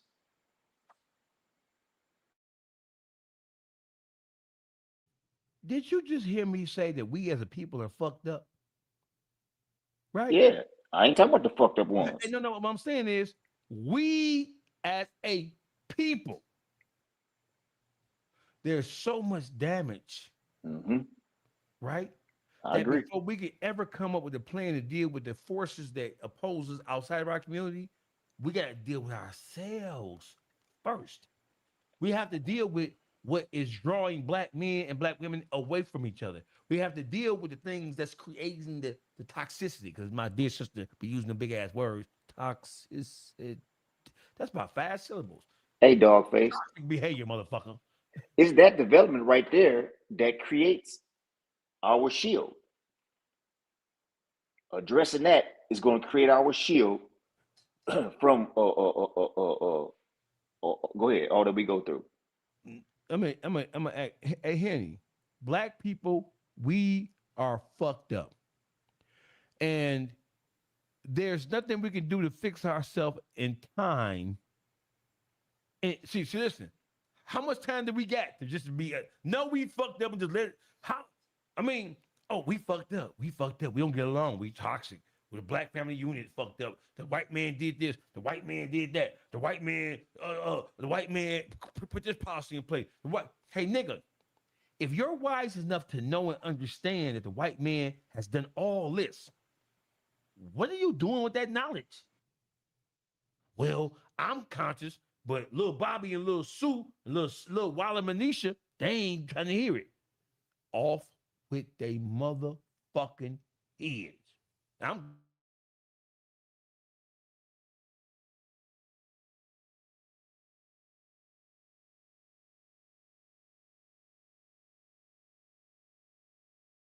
I agree. But it's like the analogy that you gave, right? If they're not trying to listen, if they're just hell bent and determined, turn their ass to the wild. That you're gonna have to. Hey, Because at listen. this particular point in time, you could say raise your kids right, but we know good and damn well you could put blood, sweat, and tears into a child and you still rolling the dice. Because at who they are outside the house, and y'all know I'm speaking from experience. Yeah. Who Hey, you they know what's are crazy? outside that house is a whole nother person. And it ain't the person that you raised. It's the person that them streets got a hold to and turn them into. It's the influences around them. But this is why we're missing community. We don't have community. Let me tell you something. Growing up, if I did something on the west side of the projects, whoever seen me do it on the west side of the projects, let my ass have it. And by the time I got home, my granny knew about it and whooped my motherfucking ass. If I did something on the south side of the projects, my granny, and depending upon who it was and how close they was to my family, they was going to whoop my ass. And then I got my ass whooped when I got home. And I'm not saying that is the main reason, but that's community. Now you can't talk to nobody's child. You can't correct nobody's child. You can't say nothing. They don't even want family members touching your kid. Don't whoop my child. Don't hit my child. My mama can't whoop my children. So when you start getting into that type of stuff, the things that people look at and say, oh, that was toxic to us. That damaged us. No, that kept our asses in line, disciplined. So now you got people that will watch your children go down the road, do some fuck shit, and won't say nothing to you, but will sit back and gossip about it with other people. And that goes for man, woman, grandparent. People will sit back and talk about your child before they will come and let you know what your child is out here doing. See, back then, I know where I grew up, they knew what we were doing because somebody was always watching. I call them the designated babysitters. Them old women that would be sitting out on the bench or sitting out on the stoop that be watching the kids every day, watching, talking. They know what's going on with us. Somebody had an eye on us. Now nobody got an eye on the kids, or they just don't give a damn because they know the mama are going to come out here hooping and hollering and ready to fight because you done said something to their child. So, yeah, everybody that don't want to see better, be better, do better, live better, just stay in the wild. Just stay over there. Get it, go. Bye. Bye. Hey, I'm going to say something. Hold on. Hey, Henny, go in your settings and turn echo cancellation off because we're using mixers. Is it off? Wait a minute. Go to your settings on your StreamYard and turn echo cancellation off. Okay. It's still echoing. I'm echoing? I'm echoing. Yeah. Shit. All right, so we're going to mute up. Go ahead, Henny. So I was just saying it goes back to the nucleus. And Jesse, you could suck my motherfucking dick hole because you've been out here antagonizing every fucking body and out here talking about the bullshit you've been talking about in these comments. I'm going to take it that you ain't black. And you think that you have a right to come and speak up on black issues when we talking about this shit. If you ain't for us, you against us. So fuck you and the dick you wrote in on, ho. Hey, watch this, right? This might be a little controversial, a little bit, right? If you don't really get it, right? But as a race of people, and I'm talking about the black people, it's an echo. Yeah, y'all muted. Okay, as a race of black people, we have to grow back into our righteousness, right? And we know that we ain't gonna be able to obliterate a whole right race of people, right? So what do they got to do? They have to grow out of their devilishness, right? If it was ever a race war, you'll see black people on the white side trying to kill black people.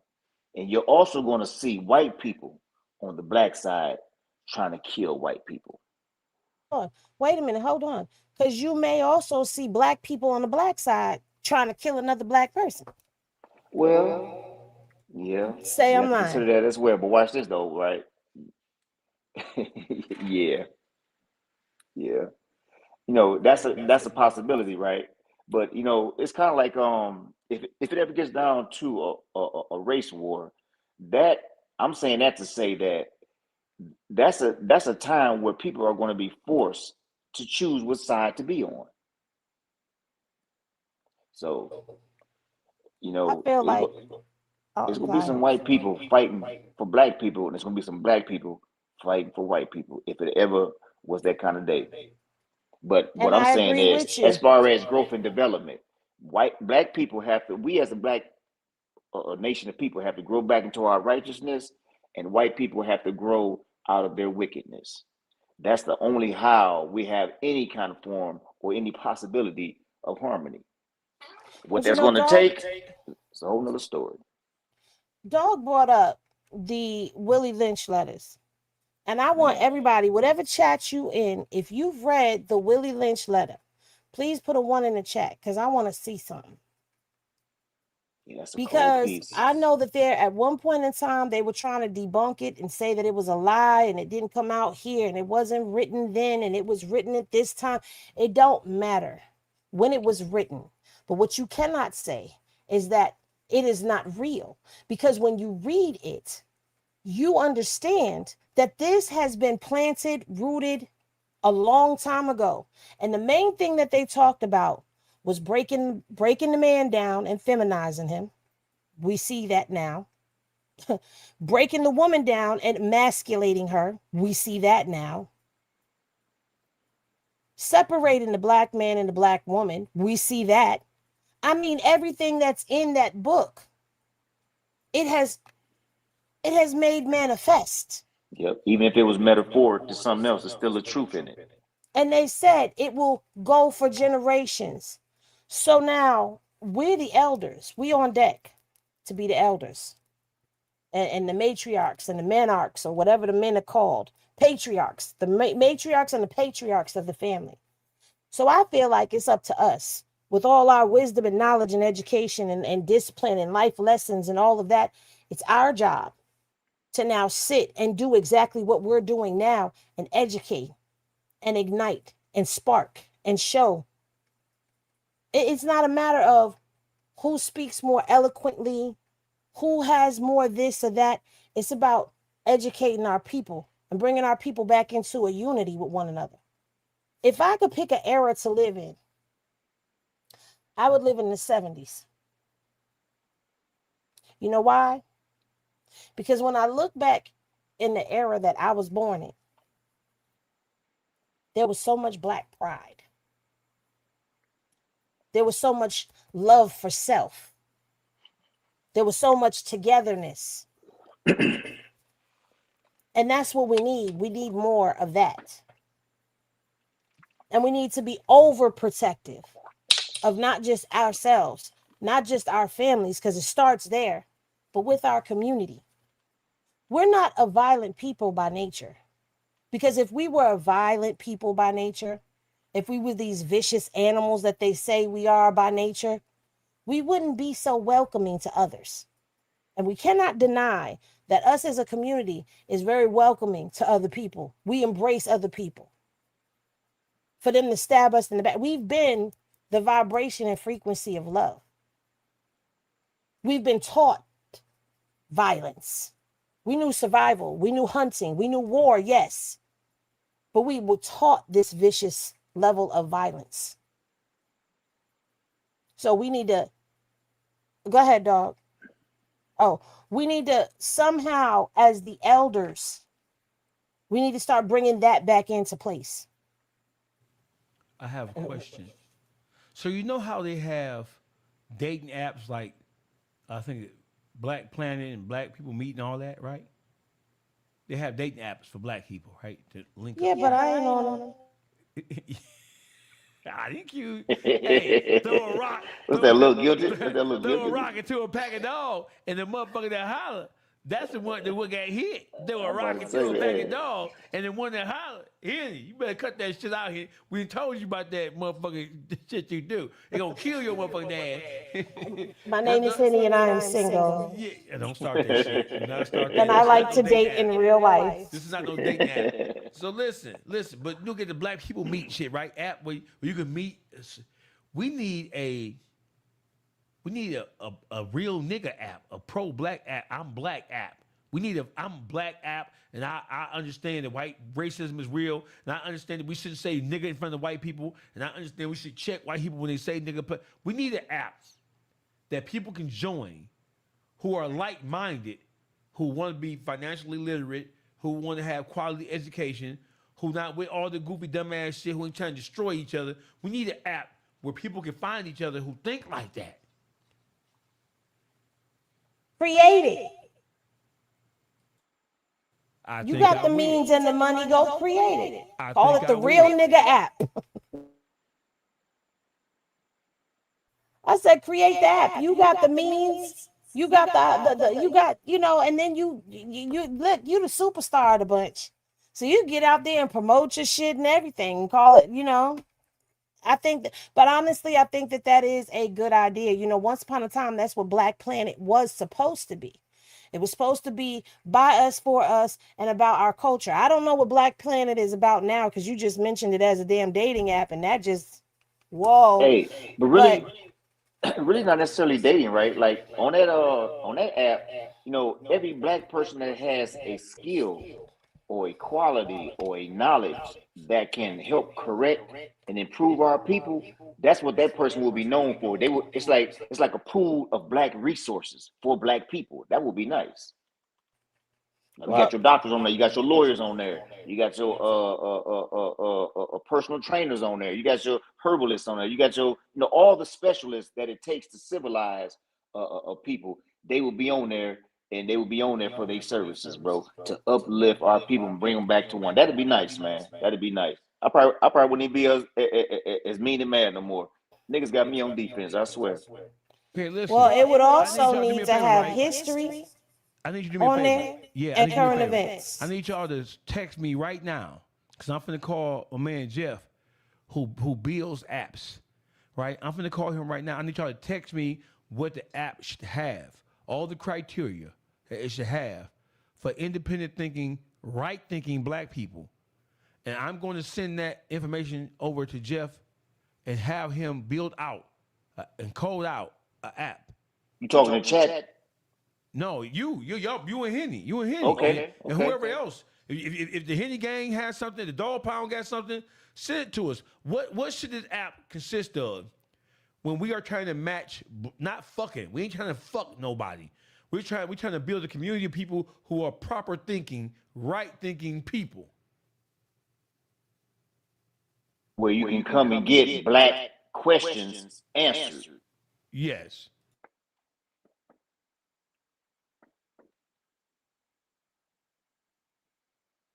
Hey, I'm on my phone today, Dogface. So I'm at to text mine when I get off this phone. Well, are we going to get to the other topics? Are we going to talk about Go right other ahead. stuff? Go. This ain't my show. It's your show. This ain't my show. All right, so gentlemen, I believe y'all already talked about the Sydney Star situation that happened, where Sydney Star, who is a transgender woman, went out and got caught committing sexual acts against a minor. And shortly thereafter, Sydney Star got exposed. Saucey Santana, with his Quiet on the Creek song, was caught on video saying that men want to fuck them, kids want to fuck them, women want to fuck them.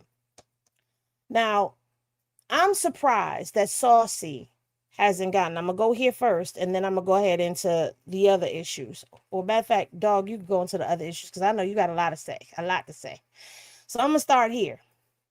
That Quiet on the Creek song did not get the backlash that Young Miami's were on my scamming ass niggas at.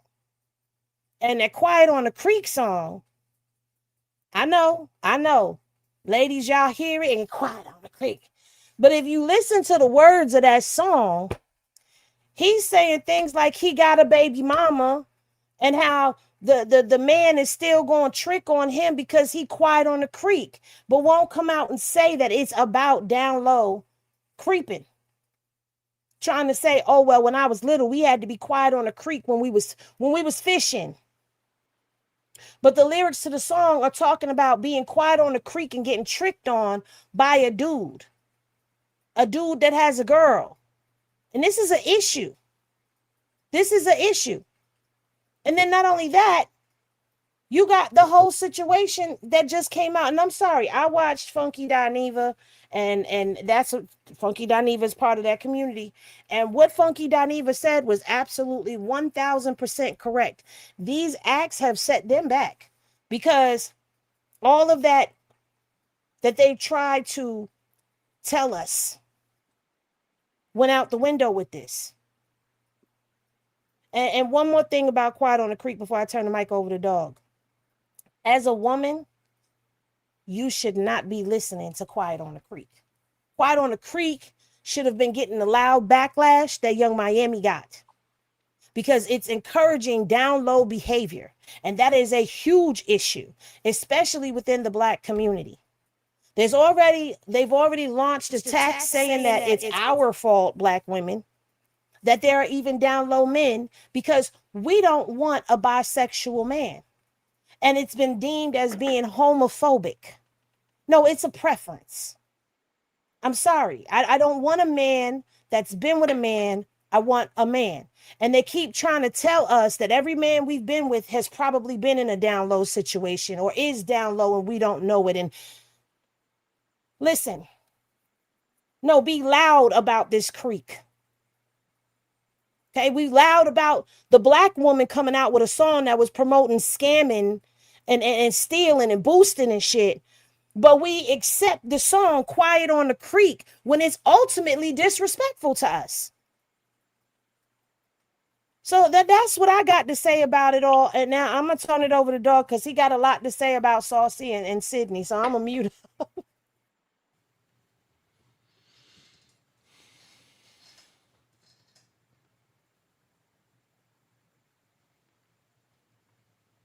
You're right about the backlash. And what does the lack of backlash, and both of these people know each other. Saucey Santana and Young Miami, I believe they're both from Miami, or they've been knowing each other a long time. They're both from Florida, I believe, right? They're best friends. You're absolutely correct that people have glossed over the whole Saucey Santana quiet on it, which he is celebrating sissy behavior. You know why? Because this world is controlled by homosexuals. They are more afraid. Listen, why is that? Because people are more afraid of the homosexual empire than they are about a bunch of niggas and a bitch who like dick.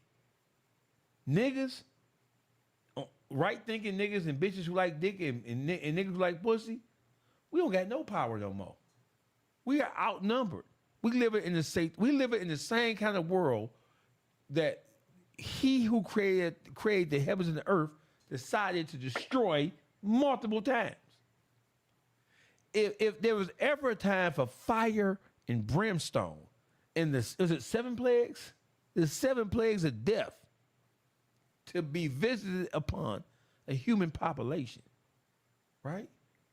Don't forget, God sent fire and brimstone on Sodom and Gomorrah for the same thing that we got going on in the world right now. Because he knew that it was so unstable with wrong-thinking people who had convinced right-thinking people that they were wrong. We're living in that time now. Jesus, if you coming, bring your ass. I don't give a fuck if you white, black, or you Chinese. We need you here right now to deal with this debauchery. This shit is the book of Revelations we living in.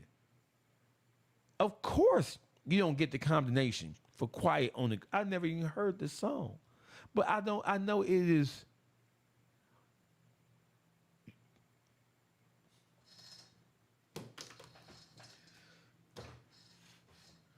I'm... Go ahead.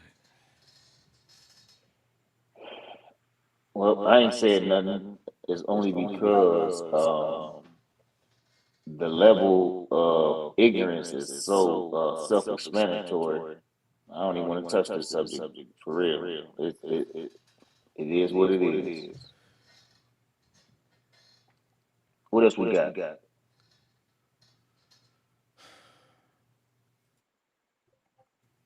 Hold on. Dog face cooking.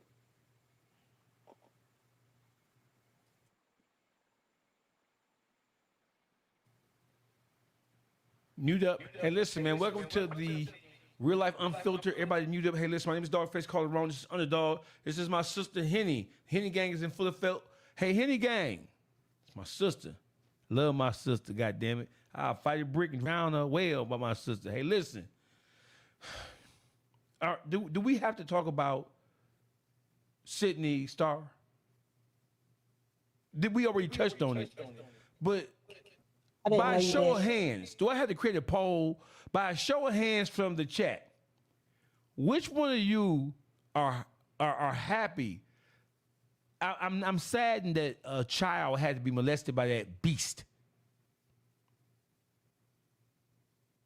But if the term karma is a bitch ever applied to anything, this would be it. Sydney Starr has been arrested for engaging in sexual activity with a minor. How old was the minor, Henny?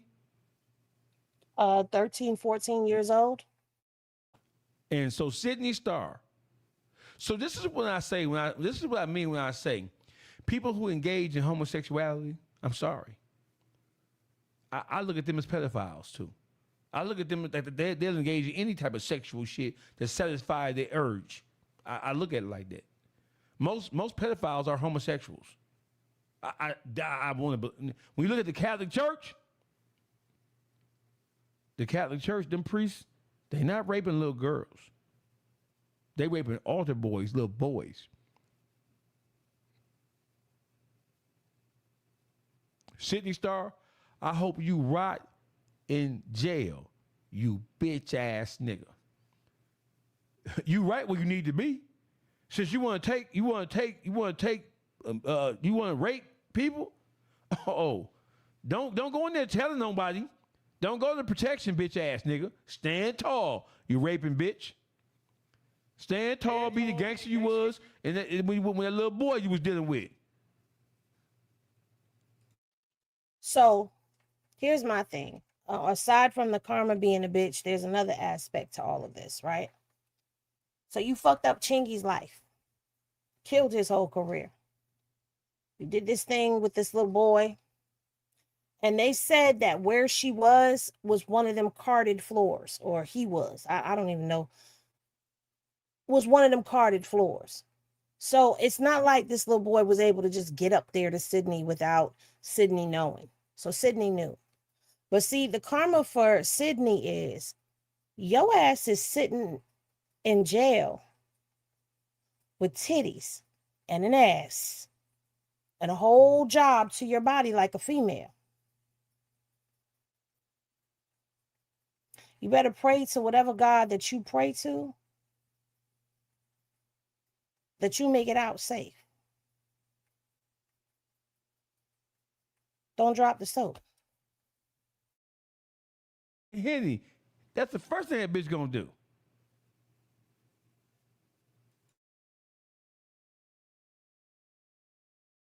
On purpose.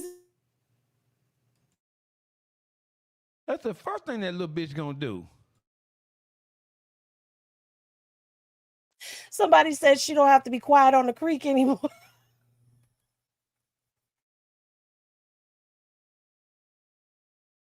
Why are y'all like this?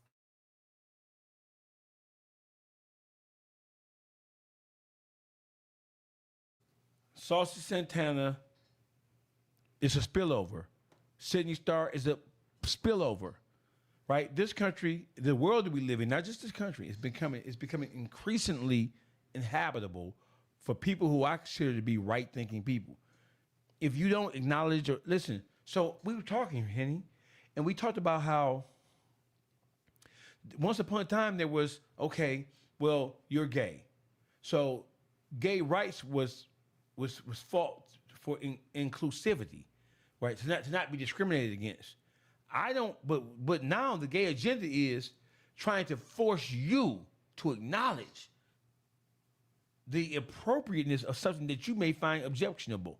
Hey, listen, me not trying to kill you because you're gay, that's all fine and dandy, right? Even though I'm an Old Testament ass nigga. I ain't one of these New Testament ass, 2 Timothy ass niggas. I'm a Numbers nigga. I'm a Deuteronomy ass nigga, right? I'm one of them Old Testament books. No, it's 66 books of the Bible.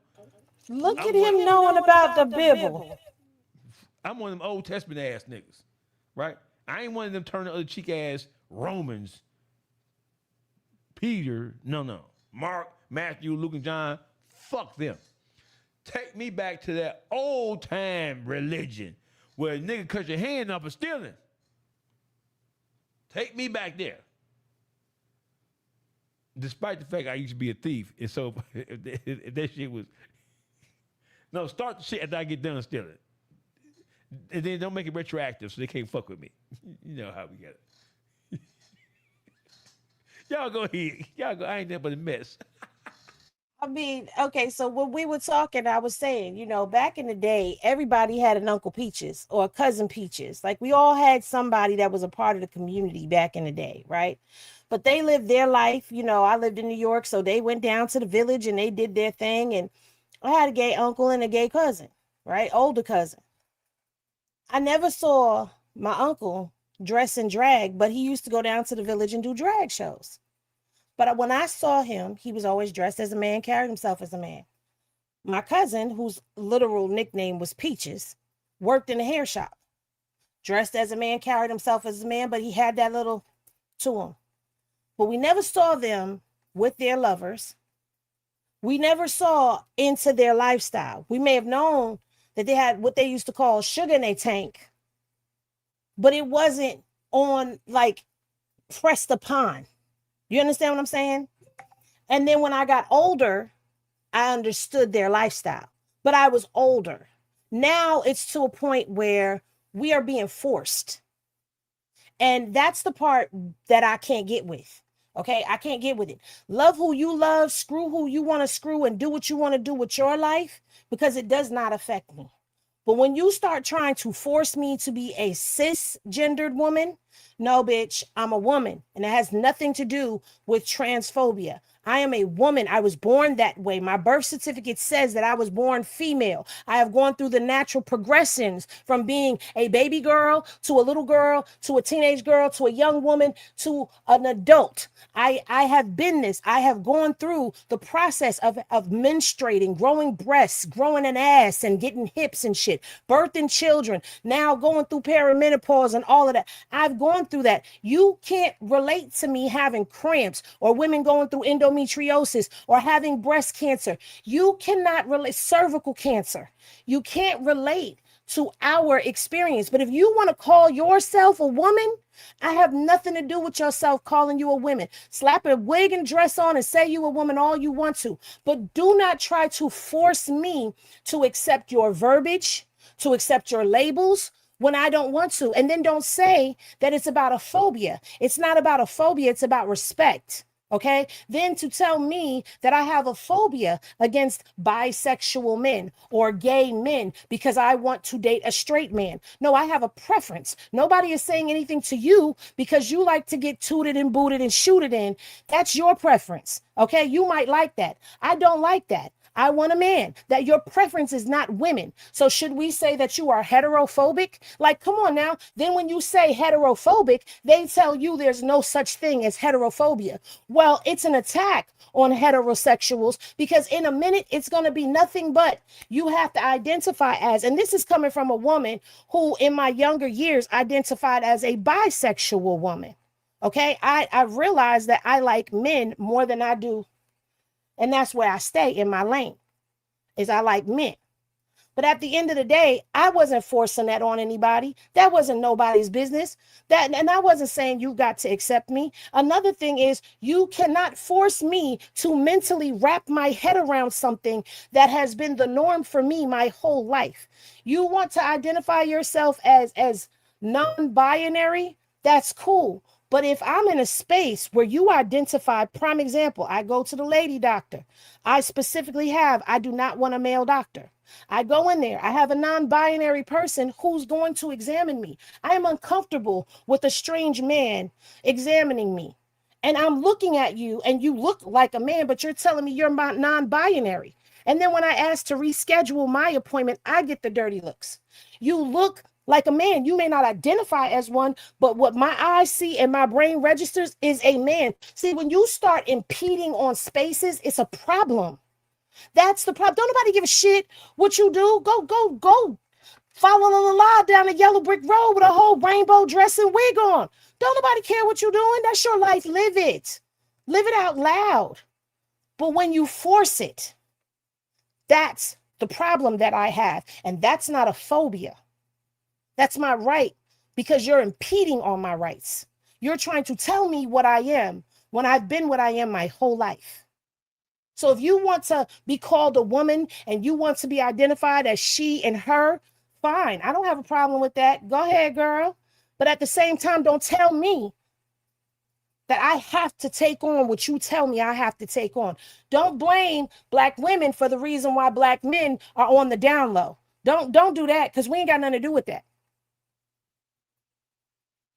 And that's my stance on it. What you do is what you do, but don't force that shit on me. Why are so many Black women supporting the LGBTQ? Why are so many Black women on the front line of trying to push the overall acceptance of transgenders on society? Why are Black women so heavily involved in this whole push? Like, for example, the WNBA. We got a lot of shit going on with the WNBA, where the WNBA have basically said that there's no difference, and I'm paraphrasing here, right? The WNBA says that it's going to recognize, or that it does recognize, trans players, meaning women who identify themselves as women who are going to play in the... I think it's trans. Let me pull this up for you. What the fuck do we got going on here? Mute up for a second. I'm going to answer that first part before you trail off into something else. Gotcha. I'm muted. I can't speak for all Black women, but what I will say is, for me, I don't care what another motherfucker do. I really don't. I don't care who they love. I don't care what, because it doesn't affect me. So for me, I mean, it's not a matter of I'm pushing their agenda. And I'm speaking for me, because I can't speak for all Black women. But I don't care what you do. I don't care. After careful, can I finish talking? That's what it is with me. I just don't care what a person do, because it's not for me. At the end of the day, I don't have a heaven or hell to put you in.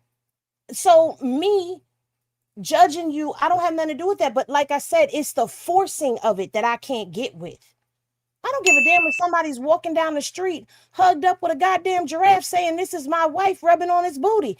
That's your wife? Oh, okay. That's not my business. But when you're forcing this in our faces, trying to make us conform, no, not doing it. I love people. I don't judge people. But that's just me. I don't judge people. Just don't try to make me do some shit. I'm rebellious. Underdog.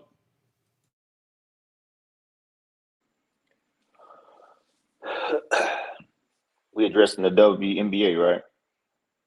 I think it's a clear-cut thing for me, right?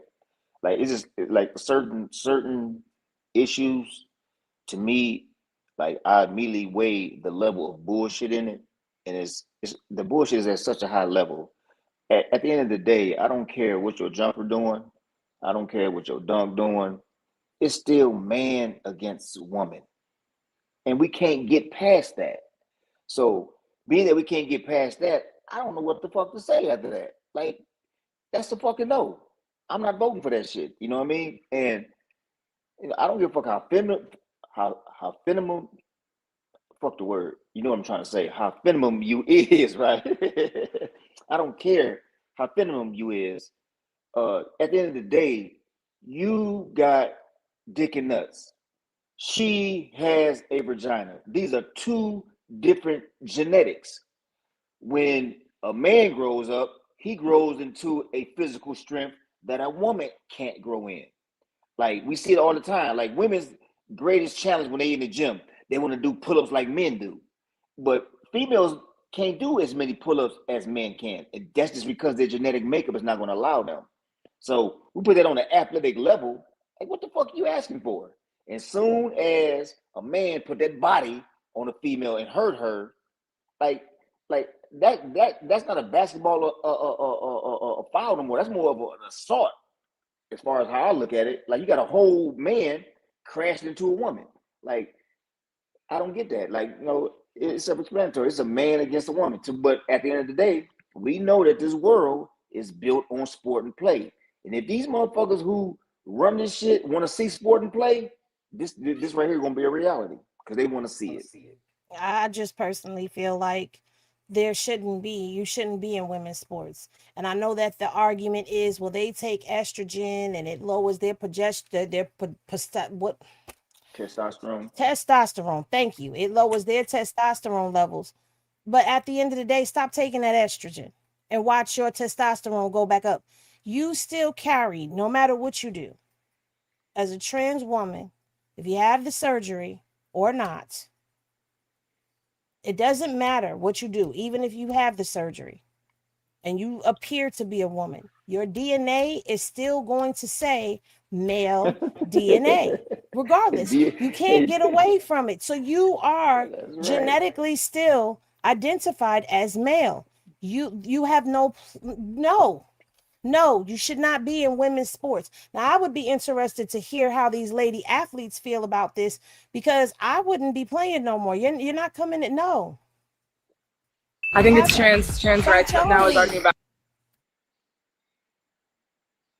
I think it's trans rights now is arguing about all the trans people's rights being stripped away from them. There's a lot of discourse around trans athletes and what they can compete in. I would welcome a trans athlete on my team or against my team anytime. I don't think it's a problem in the world. It's just another way to kind of attack trans people. I guess that's the next battle. I think. À 3 points qui décoche sous les sifflets des monégasques. Et la remontée de balle, il y a un 2 contre 1 joué là. Est-ce qu'elle peut y aller toute seule? Tétard sur le Eurostep. Elle a effacé Marie.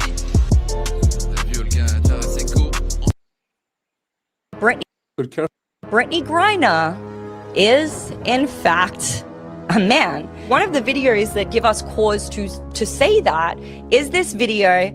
It is from her Instagram stories from years and years ago. And when it comes to Brittany Griner,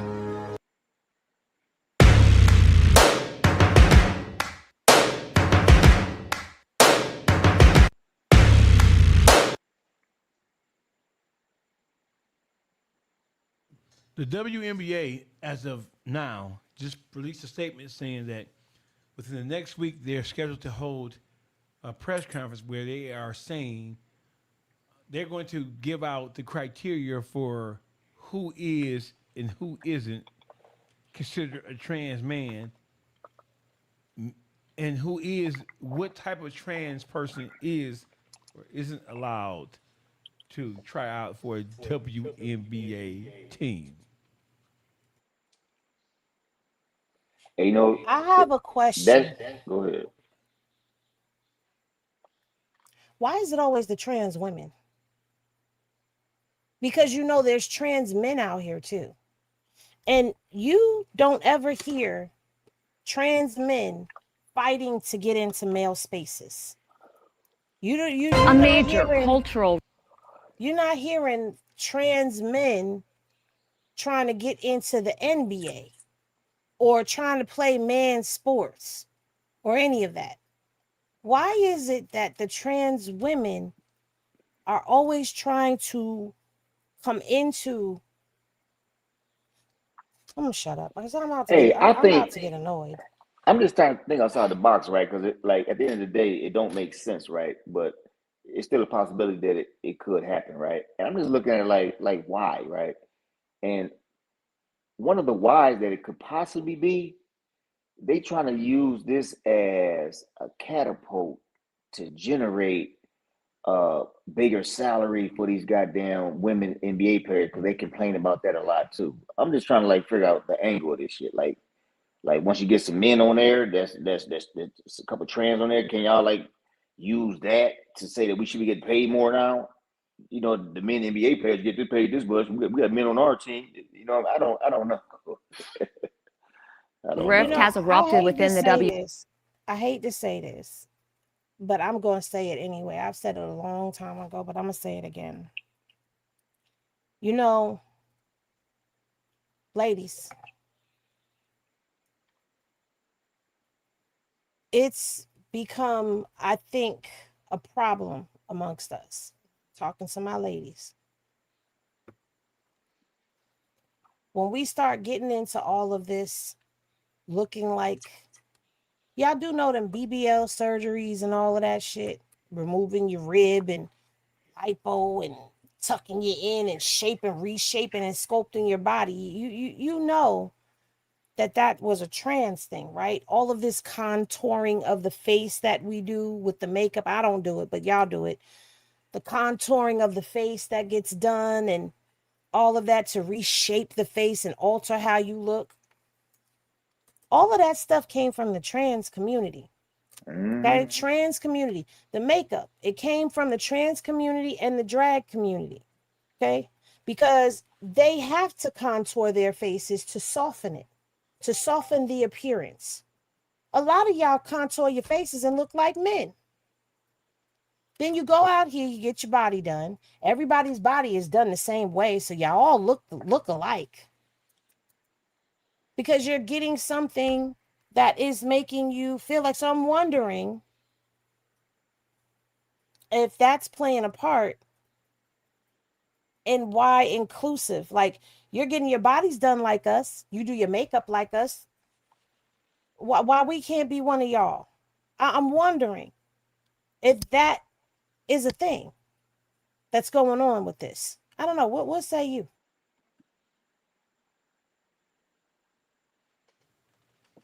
Everything you just said is right. Women and their styles of dress and their makeup and hair is all trans. This is all some RuPaul shit. You know what I'm saying? The top makeup style artists in the country, in the world, are gay men. And there was a big push. I remember in Detroit, there was a big push where people, it was like a social media uproar where the guys were saying, man, a lot of you chicks got the big eyebrows coming together, all them strong cheeks. You look like a trans, like a drag queen. The drag queen lifestyle has taken over black everything. Fashion, makeup, attitudes, everything. The sassy, talk back, fuck you ass shit. That's really like that's some sissy shit. Listen to this right here. Tell me what y'all think. A major cultural rift has erupted within the WNBA following comments by Indiana Fever guard Saucey Cunningham opposing the inclusion of biological male athletes who identify as, quote, transgender in women's sports. In an interview with ESPN, Cunningham said, "I want to protect young girls in a locker room or young girls in sport who shouldn't have to go against biological men." Cunningham defended her stance as common sense, adding, "There are rights that need to be protected." The issue has polarized fans and figures across the league, sparking both protests and counter rallies outside games. The situation has even sparked intense national debate over inclusion, fairness, and the core identity of women's sports. Joining me now is Caitlin Wheeler, a member of the Independent Council on Women's Sports, a former SEC champion swimmer, and a plaintiff in the landmark Gaines versus the NCAA lawsuit challenging policies that allow biological male athletes to compete in women's sports. Caitlin, such a pleasure for you to join us today. Thank you so much for having me, Veronica. It's great to be here. In your opinion, why has Saucey Cunningham's comments generated such a strong reaction? Well, Veronica, the thing that stands out to me, I think the most about Saucey is that she didn't have to do this. And I think that's what people need to understand here is Saucey is already successful. She's already an incredible athlete with a great platform. She could have easily stayed silent or quiet on this issue like so many other female athletes have. And honestly, I think that would have probably been the safer decision in this case. But we've seen what happens when women stand up and speak up about this issue. There's often a lot of criticism and immediate consequences that follow, people questioning their character. But Saucey chose to speak up anyways. And to me, that's what courage and bravery looks like. Courage isn't saying something when everyone agrees with you. That's the easy thing to do. Courage is saying it and doing the right thing, even when it may cost you something. And I think that's why so many young women and women, older women, myself, respect her and look up to her, is because she isn't doing this because she wants attention. She's doing this because she believes that women's sports and those little girls on the court out there who look up to her and have goals like she did, I'm sure, at one point. She knows that those girls are worth fighting for, and that women's sports is worth protecting. Now, this all set off because of the recently signed collective bargaining agreement between the WNBA and the Women's National Basketball Players Association. It says only players who are women are eligible to play in the WNBA, but the CBA doesn't actually define a woman. So there's been a lot of pushback. This is something you experienced in your own sport. Can you tell us a little bit more about your thoughts on this and where it goes from here? Absolutely. This is the part that is hard for me to understand, is the WNBA that exists because women have their own category. It's not controversial. It's the reason that the league exists is, women have professional sports because we know that women deserve opportunities to compete against other women. Keyword women. The fact that they can't even define the word is silly to me. All you have to do is open a science book or a biology book and you'll understand. But the question becomes, how can an organization that was created to celebrate women, to platform women, is hesitant to defend the very thing that makes women's sports possible? How can the women who benefited from these opportunities not want to protect those same opportunities for the next generation? So it's baffling to me to understand that this organization refuses to take the right and, most logical, common sense stance. But I think their viewers are beginning to see through all of it and realize that, Sophie Cunningham is doing the right thing here. And I'm hoping that many more female athletes will do the same. Before we let you go, you're also a plaintiff in Gaines versus the NCAA. Can you give us a brief update on where that case stands and why you believe it remains an important legal battle? Absolutely. We have an active case that's suing the NCAA for violating Title IX, which we know to be the statute that protects sex-based opportunities for athletes and many other areas, but specifically in sports, keeping men out of them. So this lawsuit is huge. It's going to be the next step in what determines college athletics, where we go from here as women's sports, but across the board, I think even in high school and middle school, all the age ranges, I think will set the precedent for the future of women's sports for sure. Listen, what locker room are they going into? I want to know what the criteria is. The bitch niggas going in the same locker room with the bitches. No, they can't, because they still have a dick. I'm sorry to be so vulgar. Yes, it do. It still work. Again, this is one of those things where don't force yourself on me. I think they need to do a survey of how people are feeling about this. There should have been a question. Excuse me, I'm allergic to bullshit. There should have been some type of consensus taken with female athletes to see how they feel about this. I cannot. I think it will be, though. This world needs an enema. No. I think a lot of women are not saying nothing because they're not at that stage where they believe that they're going to pull this bullshit off. But I do believe they don't want no backlash. Because see, here's the thing. When you buck up against the LGBTQ plus AI, whatever community, no disrespect, I just don't know all of the acronyms for it. LGBTQ to me, LGBT to me. But anyway, they don't want the backlash, because when you go up against them and you buck up against them, they have canceling power. They have more rights than a white person, a black person. And yes, I said, because if a white person go up against them, they're gonna catch them flames too. Like they have a whole systematic power behind them. They will rally against you. They will come and you will get so much backlash. Nobody wants to deal with that bullshit. So people stay quiet and stay shut. And to me, that's a form of silent bullying. No. That is a woman's space. Why does it have to? You come in the bathroom with us, you go to the doctors with us, you like, but then you blame us for everything that goes wrong. Like, and then I'm not going to say everybody, but there's a lot of trans women that hate biological women and just blame us for every goddamn thing that goes wrong in their life. I just listen, create your own NBA, the Transnational Basketball Association. Do that. Start that. Like, what's wrong with that? Why can't y'all have your own stuff for yourselves? Like, if you got your own I don't know, because I ain't trying to get us fucking canceled, but goddamn. Go ahead, dog face. He likes seeing me flustered. Unmute, bro. You muted, bro. I'm trying to think of a way to say what I want to say without violating YouTube policy. Right. So, you know how you have the Special Olympics? Right. Why can't a nigga in a wheelchair play on the? I mean, so listen. I have a couple of questions, but you know what I'm saying?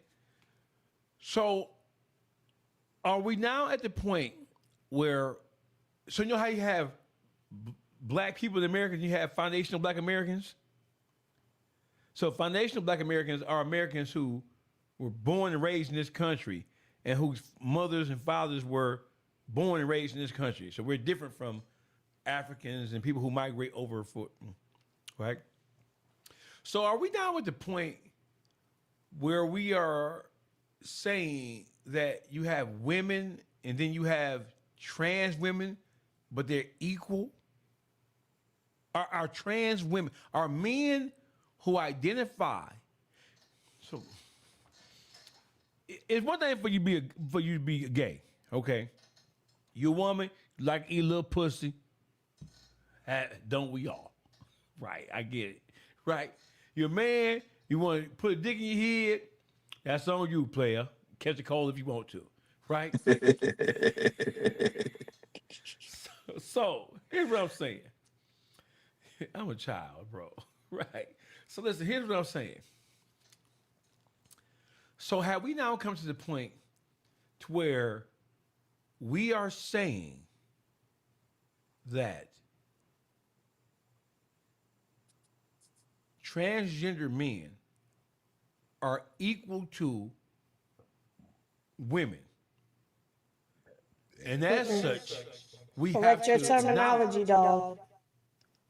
They're transgender women. Transgender men are women who are living their lives as men. Now they should be able to play with the women. Like we're gonna match DNA. That's it. I don't care how y'all play it and how that word game go left or right. So you saying the men, so the women, what I'm confused. I'm saying the women who trying to be men, y'all can WNBA it all day. But the men that's trying to be women, you still a man. You cannot go. You cannot participate. So yeah, they can have they ain't doing but taking testosterone and hitting the gym hard. That's all they doing. The women. Well, why can't the transgender women go play in the NBA? Why they can't go over there? Now I got it all twisted. You talking about the man trying to be the woman or the woman trying to be the man? I'm all fucked up on that shit though. I ain't even try to unscribble the shit for real. So say it like that. The men trying to be women, the men that identify as women, go play in the NBA, and the women that identify as men go play in the WNBA because now you're equal. I don't care how you look at it. It's still a mismatch. But go over there. No, put you your got to match it. sports bra on and hold your boobies down and go play over there. If it's a duck, we're gonna call it a duck. But it ain't a duck. It is. It's not, because you got ducks out here parlaying as swans, and they I don't care what they parlaying as. They getting away with it. Hey, I don't care. That's just like getting away with a crime. But you can't. But I mean, you gonna let. commit Okay, it. so you got a bunch of ducks in the pond with a bunch of swans trying to be swans, but they're ducks. So let the ducks go be with the ducks and the swans be with the swans. Absolutely. That's DNA. But Male that's what I just DNA. said. That's hey, I told you I'm all screwed up about this whole The male is the trans male women shit. are the women that are trying to be the men that are trying to be women that are trying to get into the WNBA now. Put their asses over on the NBA because they're still men. Absolutely. Then you take the transgender men who are the women who live their life as a man and put them over there at the WNBA. Because yes, that's what I mean by the ducks with the ducks and the swans with the swans. That's right. Because watch this, right? It's already undercover homosexuals that's in the NBA with the men. They over there. You know, a couple of them that came out of their closet. You know what I mean? So they can deal with that discomfort themselves. You know, at the end of the day, you acting like a female, but you got dick and nuts between you, so between your legs. So you're supposed to be over here. I don't like it, but you're still a man. You're still a man, so I don't like that you're over here as a man and you want to be received as a woman. No, you're not. You're a man. I don't know. I'm all confusion because then if they go to the NBA, where they gonna shower at? They gonna go in the women's shower room because they got titties and a dick. Like I don't know. I'm sorry. I'm vulgar. I'm trying. I think I'm just saying. I'm only saying that if they have to be placed somewhere. Why not just have their own league? Why not start the Transnational Basketball Association and then you could have the Trans Men League and the Trans Women League? Why not? Absolutely. Why not do that? Talk to negotiate that with the NBA. I agree. It should be like that. If they want to see it. And then you'll have the sports that your community will come out and support. And hell, maybe we might come out and support too and watch y'all ball because it's sports, right? Sports is supposed to be universal, but come on, man. All of that, you going over here with us and then you see the mismatch. Like, look at how tall you are compared to the rest of these women. You towering over them, and then you got the muscles all in your arm and shit. Man, you see the background on that fool? Imagine me trying to play basketball against underdog. Somebody built like underdog. Come on, man. I ain't playing with him. I ain't playing with him. No, I'm not. So the biggest name in women's basketball is weighing in the biggest controversy currently embroiling the league. Superstar Caitlin Clark of the Indiana Fever responded to questions about teammate Sophie Cunningham recently making clear that transgender athletes should not be competing in women's sports. It's not really a discussion we really have in our locker room. I think it's for leagues and the governing bodies to work with their athletes to find solutions, but our focus is on basketball, and that's what we talk about. So Clark's comments came following a loss to the Minnesota Lynx last night, a game that saw the head coach of the Lynx, Cheryl Reeve, wearing a Trans Kids Belong t-shirt, no doubt in response to Fever star Sophie Cunningham's stance on the issue. The two were even seen having a conversation before the game began. Now, meanwhile, a similar conversation was unfolding outside the stadium. Both supporters and critics of Cunningham gathered for a third Fever game in a row. They were holding signs, they were wearing t-shirts with their viewpoint, and this all started when Cunningham gave an interview to ESPN nearly 2 weeks ago. In it, she voiced support for barring transgender girls and women from sports. The discourse reached a turning point last week when the co-owner of the Seattle Storm was fined and also suspended for 5 games for allegedly screaming at 2 teenage girls. The girls were holding a sign in support of Cunningham that said, "Thank you for speaking up for girls." The teens were also wearing XXXY t-shirts from a company that says its mission is to stand up for women's sports. Now, the co-owner was not the only one to berate the girls. This fan did not hold back. Take a listen to this. You leave my daughter alone. Go. She's a minor. Get up. Security. Garbage. Take the trash out. Take the trash out. So for those saying the players should just play, it is worth noting the WNBA has a long history of political activism. In 2020, players wore T-shirts that said Black Lives Matter on the front and say her name on the back, referencing the murder of Breonna Taylor. The league also put the phrase on the actual basketball courts. And in 2016, the WNBA became one of the first pro leagues to march with a float in New York City's Pride Parade. So what has changed in 2026? Well, critics say the outrage against Sophie Cunningham shows the WNBA allows players to express their opinions as long as they are progressive opinions. So is that what's going on here? Is that what the change is? Joining us now is former ESPN anchor Sage Steele. She also is the host of the Sage Steele Show. Thank you for being with us, Sage. It's nice to see you. First of all, what was your initial reaction to head coach of the Lynx, Cheryl Reeve, wearing a Trans Kids Belongs t-shirt to Sunday's game against Sophie Cunningham and the Fever? What did you first think when you saw it? It was obviously a message she wanted to send loud and clear. And then I laughed. The reason I laughed is because it has nothing to do with trans kids.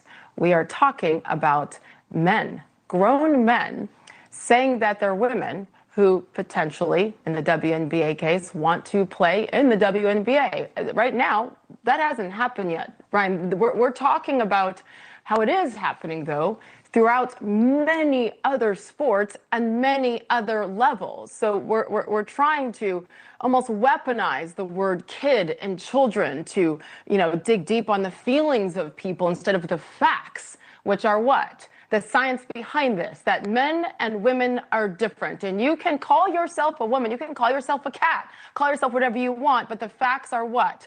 Trans women are men. And the W in WNBA stands for women. So I just hate it when words like that are weaponized. And Sophie Cunningham made it very, very clear from day one, when, by the way, she didn't bring this up. She was asked by an ESPN reporter about this topic, and she answered. And then as the controversy brewed, she went on Twitter and said the same thing, which is, I am not trying to exclude anyone. Everybody is welcome at my table, but this is the WNBA, and I think it is incredible that she is the only current professional athlete on the women's side, certainly here in North America, of the major sports, that has chosen to state the obvious, that women's sports are for women.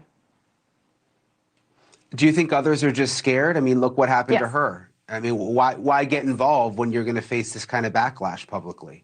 Yeah, I get it. I mean, it is real. And I think Sophie Cunningham is feeling that now. I mean, many of us, this happened 5-6 years ago with COVID, and look at what was happened if you were just questioning the vaccine, right? So what do? You just stay quiet and you just don't talk about it. The problem is that too many people in this instance have chosen to stay quiet when this isn't even about an opinion, really. I mean, this comes down to the facts that women and men are biologically different. This has never been debated in the history of the world, and all of a sudden it is. I understand, Brian. I understand the fear. I understand why people go silent. But the question is, to what end? What is your line? We have 54 years of women who had fought for Title IX. And isn't it fascinating now that all the women that benefited from Title IX, past athletes, present athletes, are now quiet when it comes to protecting the young women who want to be them when they grow up. Mm-hmm. So the hypocrisy in this is thick. We need to commend Sophie, because it is scary, and she has continued to stand for truth. There are people on her team that disagree with her, who won't even back her publicly, maybe privately, but not publicly, including her head coach, when every single person knows that there is a difference. And I'll end on this. I'm sorry, obviously this is a passionate topic for me. Cheryl Reeve, the Lynx head coach who wore the Trans Kids Belong t-shirt yesterday, she is also on record very recently talking about how angry it makes her when men are taking over head coaching roles in the WNBA. So it's okay in certain areas, but not for head coaches, because that might directly affect her. Again, like, the hypocrisy is thick, and the irony with that inconsistency is something that we should not ignore. Yeah, it's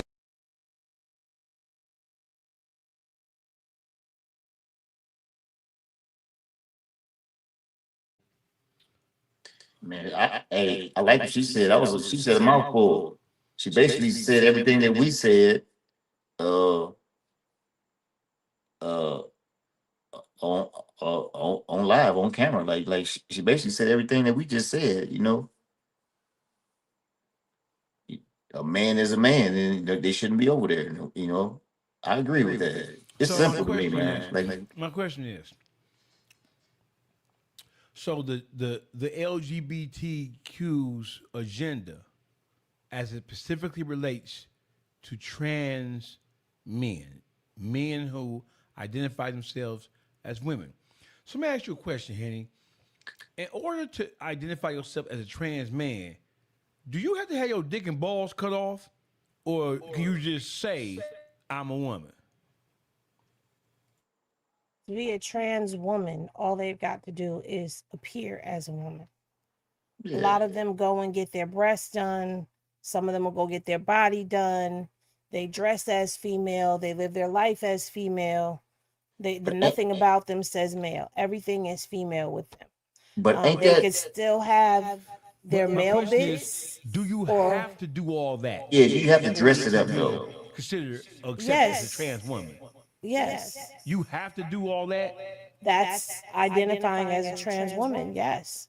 So A man that lives his trans life woman be as a gay? woman. Can a trans woman be gay? Most of them are. No, I mean I know by the nature of them, but can a trans woman say, "Hey, I identify as a trans woman, but I'm a dyke"?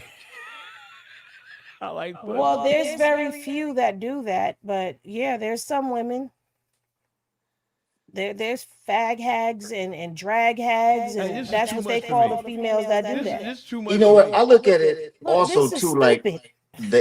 I look at it also too like the LGBT. That's just like that's just them trying to get like a deeper position and a higher acceptance of that. You know what I mean? To where you know they function as a regular society. You know what I mean? It's kind of like to me they like it's like a it's like trying to recruit or something, trying to you know make their whole organization or their whole entity relevant. You know what I mean? So if they get on the NBA, then yeah, that's a star for them. I disagree with all of that, but I try to disagree with it in a healthy way, but no, I disagree. It's stupid. What is a healthy Intellectually, way? it's We say What is a healthy way to What is a healthy way? There is no healthy way. I'm saying more so as my word on saying fuck that shit. I'm saying there is no healthy way. In the world that we live in now, there is no healthy way to express your displeasure or to express your non-support for men. So listen, if you're transgender, right? So we gotta get this gay shit together. So if you attracted to the same gender, okay. You want to have sexual relations with the same gender, we call that homosexual. Okay, no problem. You know what I'm saying? That was cool. But when you try to make people acknowledge and have to call you a woman when you're not a woman, bro, listen, being gay is being gay, right? That's right. You gay, you attract the same sex. Okay, cool. No problem, right? But I believe that it is a psychological sickness for a man to believe that he's a woman when he ain't. Yeah, but you see, they trying to get that psychological sickness accepted and respected. Well, hear what I'm saying. So listen, if you gay, that means you sexually attracted to the same, or emotionally, sexually attracted to the same gender. Cool. But when you are a man or a woman and you have convinced yourself that you are the opposite sex, if that is a psychological deficiency of some sort. You are insane. Yeah, but watch this though, right? You know, that dude who thinks he's a girl or he wants to be a girl or he's trans into that girl, you know, he can say that, you know, I like men, right? But then he can also meet a rare woman to turn him on and he fucking her. That shit happens. So, man, this is too much.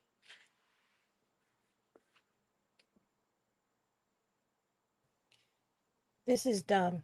This is definitely revelation shit. Because at the end of the day, the reason I say it's dumb is because at the end of the day, all of this stuff is new. Okay, and when you break it all down, it all breaks down to what it's always been. Gay, lesbian, bisexual. I don't care if you call yourself queer, you don't identify as what is it, pansexual, you're attracted to anything and will sleep with anyone. You'll sleep with a gay man, a straight man, a woman. You know, you just it all boils down to that. Make it all this simple. Extra stuff. Yeah, don't let them complicate it. Make it simple. Y'all, Yeah. look, it's a bit much. All right. And it goes back to what I said. What you want to do with your life and how you want to live your life is on you. But when you start impeding on people and forcing people and demanding spaces and look, y'all created your own laws and rights. You created your own community. Let me ask you a Create question. your own system of things. Create your own sports leagues so that y'all can have y'all sports. Like y'all have always been a separate from. And I'm gonna say this, and I'm quite sure a lot of people will agree with me, even people within that community. It's always the trans women. It's always them causing issues, like kicking up dirt and I am woman, hear me roar. Can you relax? Can you just go over there? Dog, go sit Come down. on. This is giving me a headache. It made me have a hot flash. I had to put my hair up off my neck and shit because it's too much. This world has become too much. And then you're trying to force people to bend their minds. No, I will not. That's not happening. Now you want to be a part of the WNBA. The NBA has always been supportive of the community. Give them their own fucking league, period. They have a fan base. And like I said, people will watch. I don't think people will have a problem watching trans women playing basketball because there's nothing gay about it. I don't think anybody would have a problem watching trans men play basketball because there's nothing gay about it. It's sports. And if they balling and they really playing ball hard, people are going to watch. But why does it have to be this? I just don't understand. Hey, not me. As far as I'm going to go, I was in penitentiary. So in the penitentiary, we watched them white hoes play volleyball because them white hoes would get the big old asses with them little, with the beach volleyball. We watched the white hoes. Hey, you already know. That was porn. That was porn for us, goddamn. We male chauvinist pigs. I'm not watching no trans man run up and down the court. That's the same thing as watching them workout porn hoes. You know the workout hoes with the muscles. Hey, that's the same thing. Hey, yeah, you ever seen that porn with the muscle hoes? Bro, I can't watch that shit, bitch.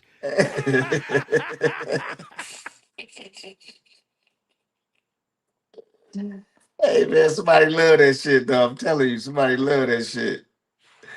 Oh, my goodness. That nigga put you in a headlock. You know what I'm saying? Man, get the fuck out of here. Hey, man, listen. They got that porn. Go to Pornhub right now. Or XXNX, right? And type in muscle hoes, muscle porn hoes. Them hoes come through with big ass muscles trying to do some porn. Hold on, bitch.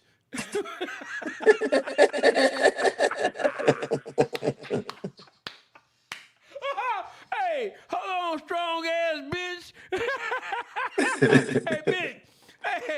Hey, bitch.